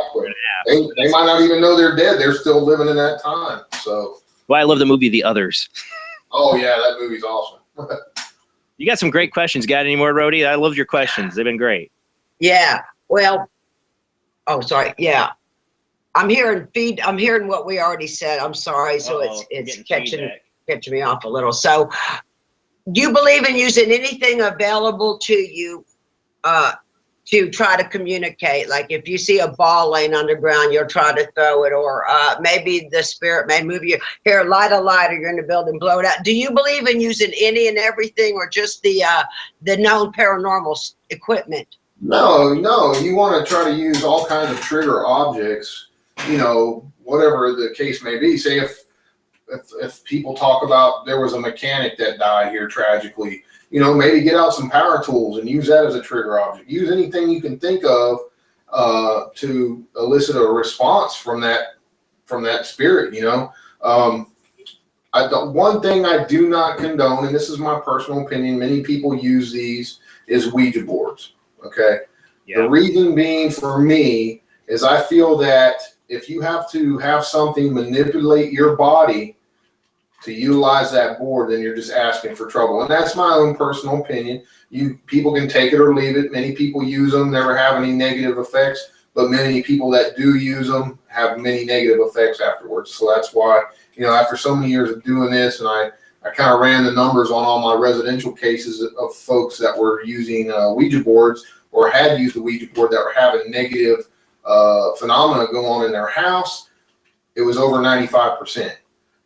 In the cases I've done in my time. So, you know, it's one of the things that I don't condone, but, you know, to each his own. There's no right or wrong way to do this stuff. Well, I think it's also expectation too. You know, you watch The Exorcist, and I think that's scarred in many of people when it comes to the Ouija board. My mom told me when she first saw that, she went and, of course, she didn't know, but she went out and burnt her Ouija board, got rid of it. But I think there's a lot of negative expectation. I think your expectation going into it opens you up for a whole realm of negative things to happen. But you're also, if you don't know what you're doing and you're allowing something to physically use your body, you're asking for trouble. It's built, or you're the conduit. Yep. You are the conduit, just like Jason said. And if you don't know what you're doing, you can open up a whole can of worms on yourself. Yeah, well, that's good advice. I'm going to take that advice then. All right. Well, thank you, Rhodey, for calling in. Yes. Thank you. Thanks for the question. Awesome Thank questions. you, Dave. I'm going to watch your show. And Awesome. Jason, good show. All right. Thanks, Rhodey. Thank you. Yeah, sometimes I get that feedback with people, and sometimes I don't. Skype's really good about cutting it out, and sometimes it doesn't. It might have been because she actually had her video up for it too. Yeah, you got to turn your sound off when you're on live. Yeah.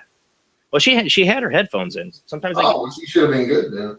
Well, it's the feedback because of my mixing board. Sometimes there you go. And Skype cuts it out, and sometimes Skype doesn't cut it out. But it's good.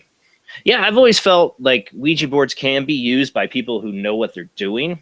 You know, there's people who are practitioners that use it, but they got to know it's a commitment. It's not a toy. It's not something to play around with, and that's where 95% of the people you run into are doing. You know, they're using it for the kick, that paranormal experience, and yeah, you're going to get an experience all right half the time. I've heard a lot of stories. I've known a lot of people had experiences. I've had my own when I was younger, messing around. So yeah, not the best thing to do. Spirit boxes too, though. Anything we use is a conduit. Just for me personally, I will not allow something to come into my body to, manipulate an object. No way, man. Yeah. Oh no, I got you. Asking for trouble. I had somebody though that I had a person in our old group I belonged to who had let their autistic son have a spirit box. He was like 12 years old. Spirit box and dowsing rods, and he would constantly be playing with them alone in his room, and then he's having nightmares, seeing shadow people, and I had to take her to the side and say, what are you doing?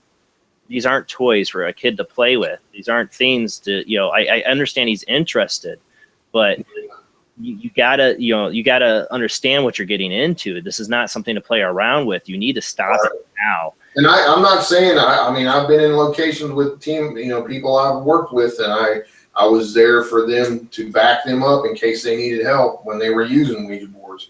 However, not me, man. I don't use them. You weren't touching it. No.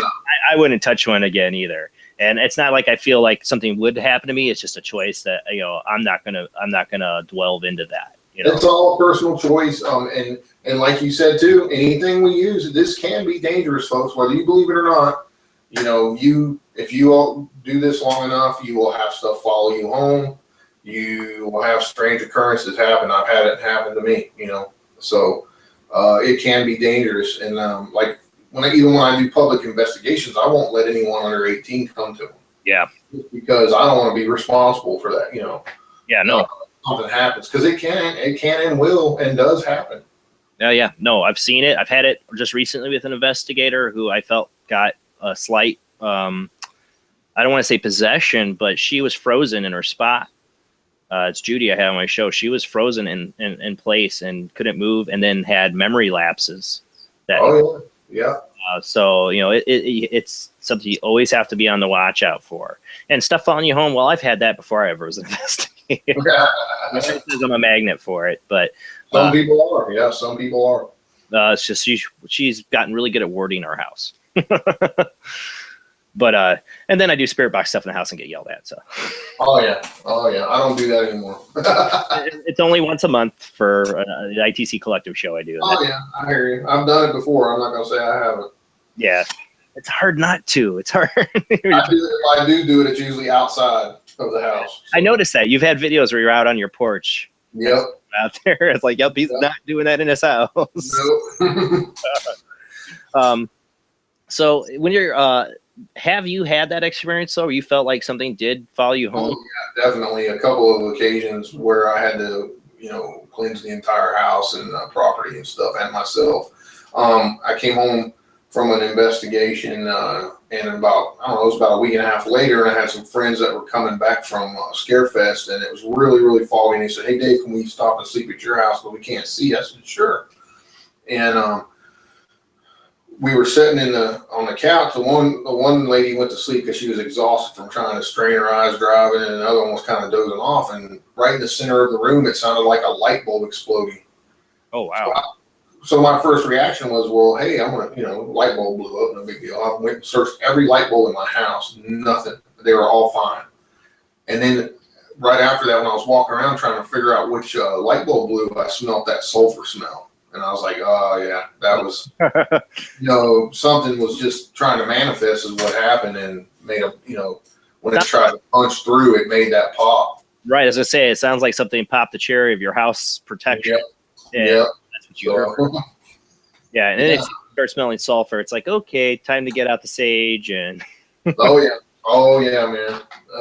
And I've had some other weird stuff happen, but you just got to be strong in your belief system and do what you do. And luckily, I have enough friends that hook me up with that, and and clear it out, man. Yeah, I'm lucky. My wife's really good at that.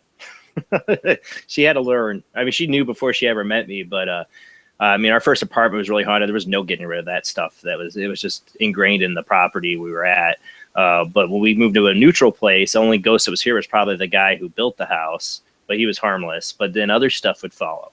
And my wife just thinks it's just me just out and about doing my normal day stuff, and that stuff sees, I'm not saying I'm psychic or sensitive, but I've seen stuff since I was a kid, Oh yeah.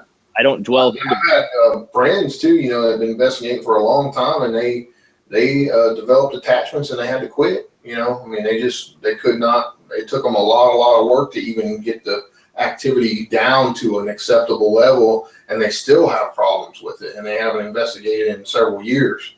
So it can be dangerous, guys. Whoever's out there listening, it can be dangerous. And I've known people that totally started messing with dark stuff, and they were this type of person when they started, good people. Oh yeah. And man, they are flipped the switch. They dress different, they look different, and they act different. And you get a bad feeling from them. Yep. I had a neighbor like that, and I felt like he wanted to eat my soul the next time I saw him. That's how I felt. Unfortunately, that happens. I mean, and you lose friendships over it because I don't want to be associated with someone who attempts to conjure bad stuff. You know what I mean? I mean, it is what it is. And you try to talk to them, but they don't listen. So yeah, they're way too far down the rabbit hole for that. Yeah. What's your advice to investigators when they're out though to protect themselves? Whatever your belief system is, I suggest you highly protect yourself before you go in and before you leave. Whatever protection, whatever your belief system is, make sure you utilize that. Don't open yourself up too much in the investigation. And if you feel like something's messing with you, get out. I've stopped many of investigations because someone that was with me was being attacked. They were looking different. They were, having stuff going on. I was like, look, we're done. And, I just may have lost $200 or $300 or more, but you know what? People's safety comes first, and I pulled them out as soon as they got outside. It was like almost immediate, or they start throwing up and then they feel better. I mean, just crazy stuff like that. So, your safety is number one. Use your belief system, whatever it may be, and protect yourself before you go in and when you come out. That's always been a hard one for me. Because I forget. Yeah, I always forget sometimes, and I get outside, and I'm like, oh crap, and because you get in the moment, and you're really amped up for the investigation. Oh yeah, you got to get in that system of remembering to do that, because I noticed sometimes when I forgot, that's when stuff followed me home. Right. My problem is I'm agnostic. I'm not atheist. I'm agnostic. So it means that I kind of question everything. I believe there's an afterlife. I believe that I do believe in God. I'm not willing to put a religious organization staple to it. I'm like, I don't think you have to. I believe there's things out there protecting me. I actually really into the ancestor. How the Native Americans, look to their ancestors. That's how I've always felt about it. Because I had my own dark experience I've talked about on the show, but where I felt like my great grandfather I saw him for a split second during this. I was being levitated off my bed and thrown down at the age of 17. And I saw my great-grandfather for a split second, and it went away. It's like he booted it out. There you go. So you can be, reach down for that, maybe he's your, your spirit guide or whatever, and you can call to him for protection. And I have, I kind of in my head, or I have talked to him out loud and said, watch my back on this one when I felt like I might be going to something. Generally, though, I've never run into anything that I felt was ever that negative again. That's a good thing. Yeah. Maybe it's because I'm just doing residential investigations in my area. Now, when I get the pre-interview, I got people making me think it's going to be that way because people get so frightened of just what's happening in their homes. They immediately go to the darkest thoughts of what it could be. Well, one thing I'd like to talk about real quick, Jason. We have time. We got time. Okay, a lot of these new groups and stuff, they watch TV and they think, okay, I can do this. That's easy. What they don't see is what really goes on behind the scenes. And then, say some homeowners call you, hey, we're having this, and this go on, and it sounds like it's going to be all dark or whatever. What they really might have is, say, a spirit that can see them, but you can't see it, and it just wants attention. Hey, I'm here. Why can't you see me? And it's going to throw things. It's trying to get attention. Doesn't mean it's negative or a demon. It can't understand why it can see you, but you can't see it.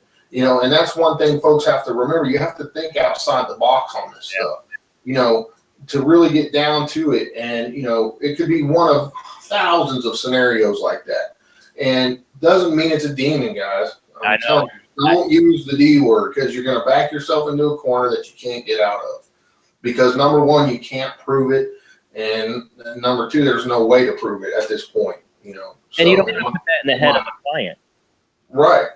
They probably already got it in their head. I've run across that where they already got it in their head. And my job has become to show them that it's not what they think. It's not as negative. Yes, they have activity going on, but I'm dealing with that right now in an investigation. But nowhere in my mind is I honestly think I believe in the demonic exist. I do. I've had my dark experience to believe that something. I don't know if I want to label it demonic because that's just how I am. But I do believe in evil. I do believe in dark entities, and I just think it's a rare occurrence for people. I don't think it's Hollywood has got the biggest hand in this. Oh yeah, that's the unfortunate part of it. But paranormal activity with such a passion, Yeah.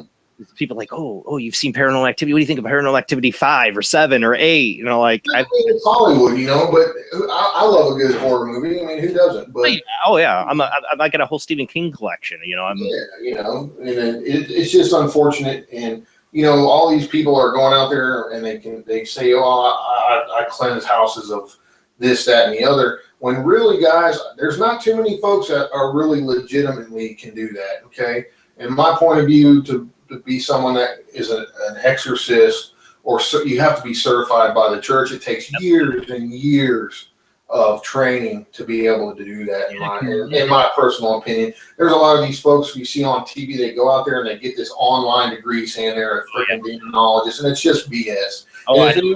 If you ever need help, anyone listening at your house, and they want to charge you money, do not do it. Hell, they are bogus. They are full of crap. Do not pay them a dime. I know. I've run across that, and people. I still amaze, and people are like, well, how much do you charge? I'm like, nothing, and never will.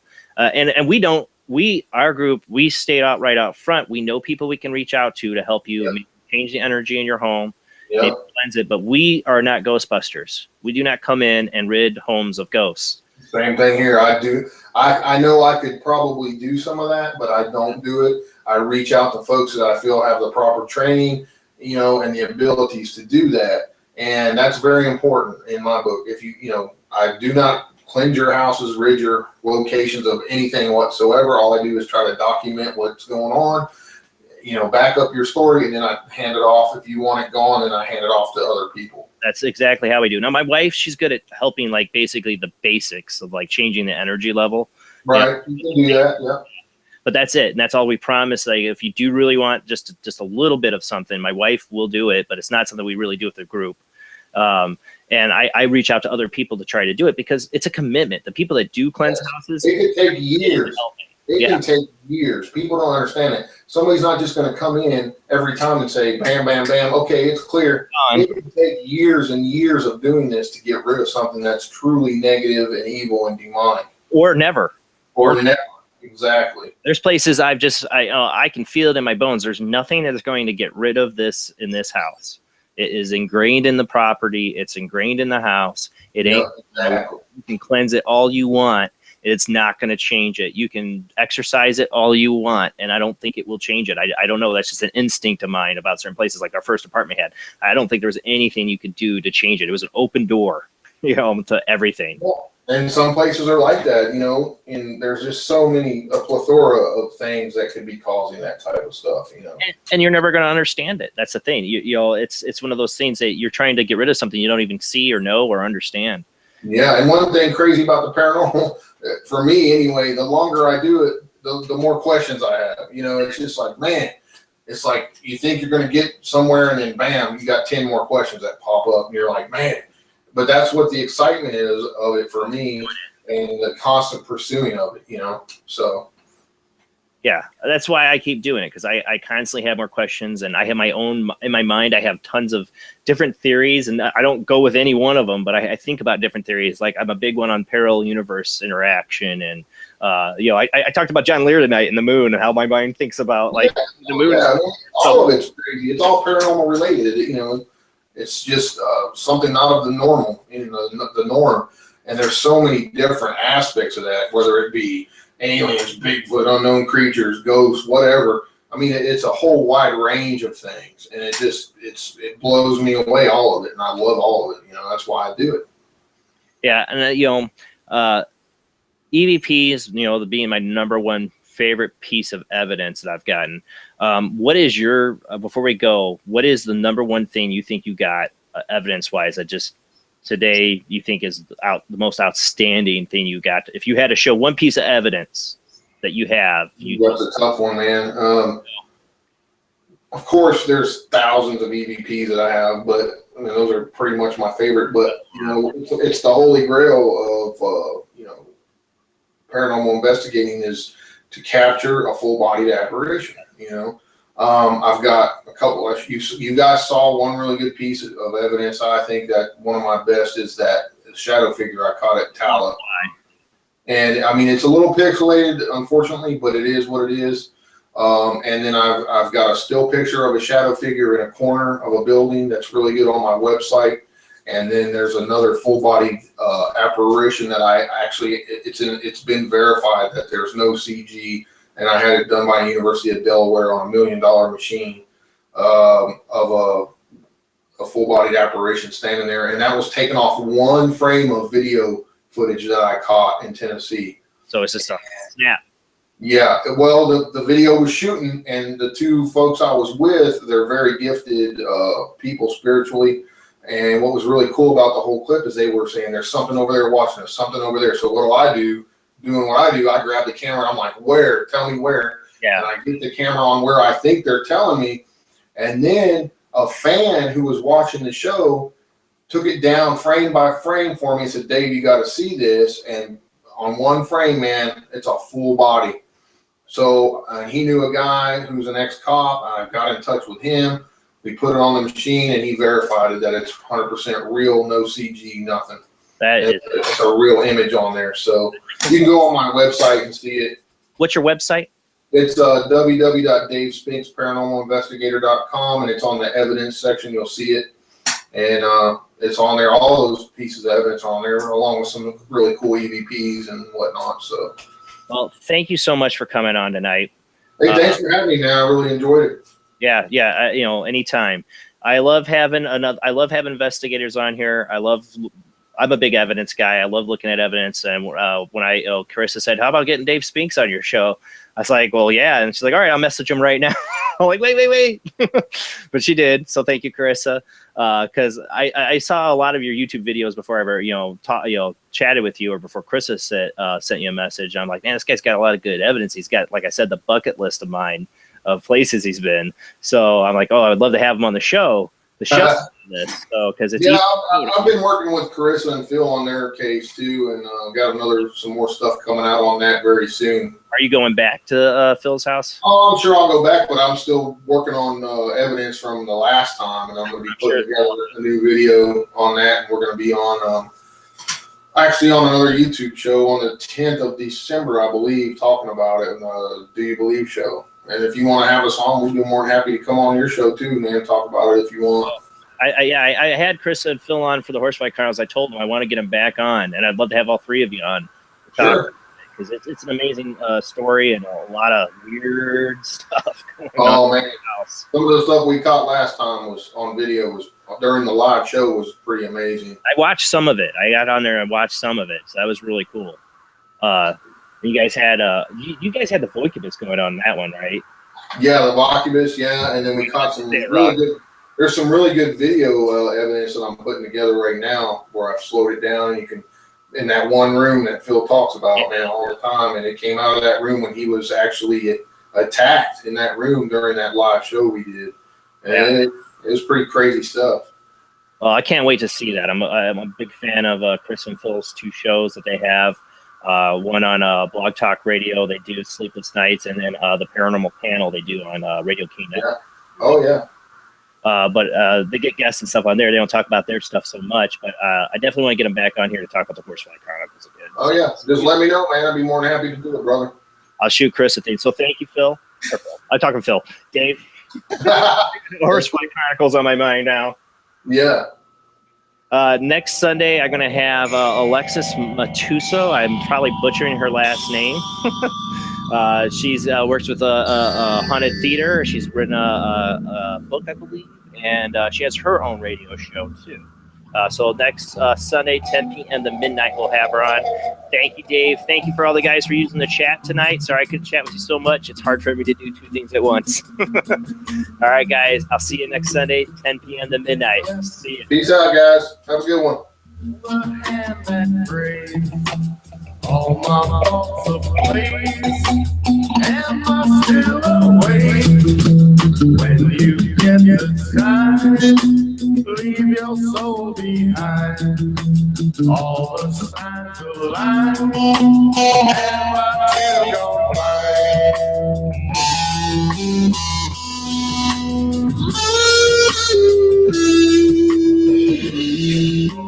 away where silence holds the day. Just a witness with a listening. Am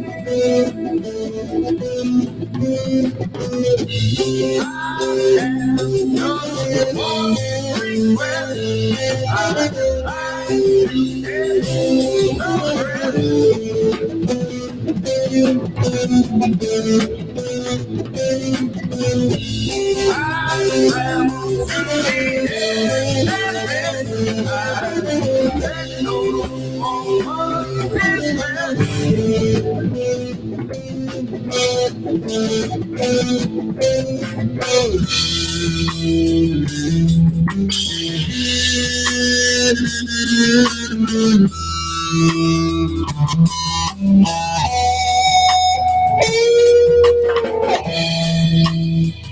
when times are still, my passion on their will.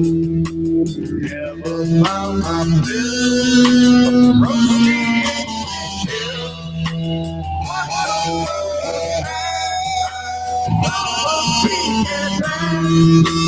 Only really some beauty I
And don't forget, guys, if you're watching too right now, Pumpkinhead Paranormal. He should be live now. He's doing live Spirit Box right now. I forgot to mention that. Sorry. Pumpkinhead Paranormal. If anybody's watching, go watch on his channel. He's doing live Spirit Box right now. I'll see you guys Sunday, 10 p.m. to midnight again with Alex Matuso. I'm butchering that name. I'm sure of it. We talk about our experiences as an investigator, as a host, and we'll see you then. Thanks, guys.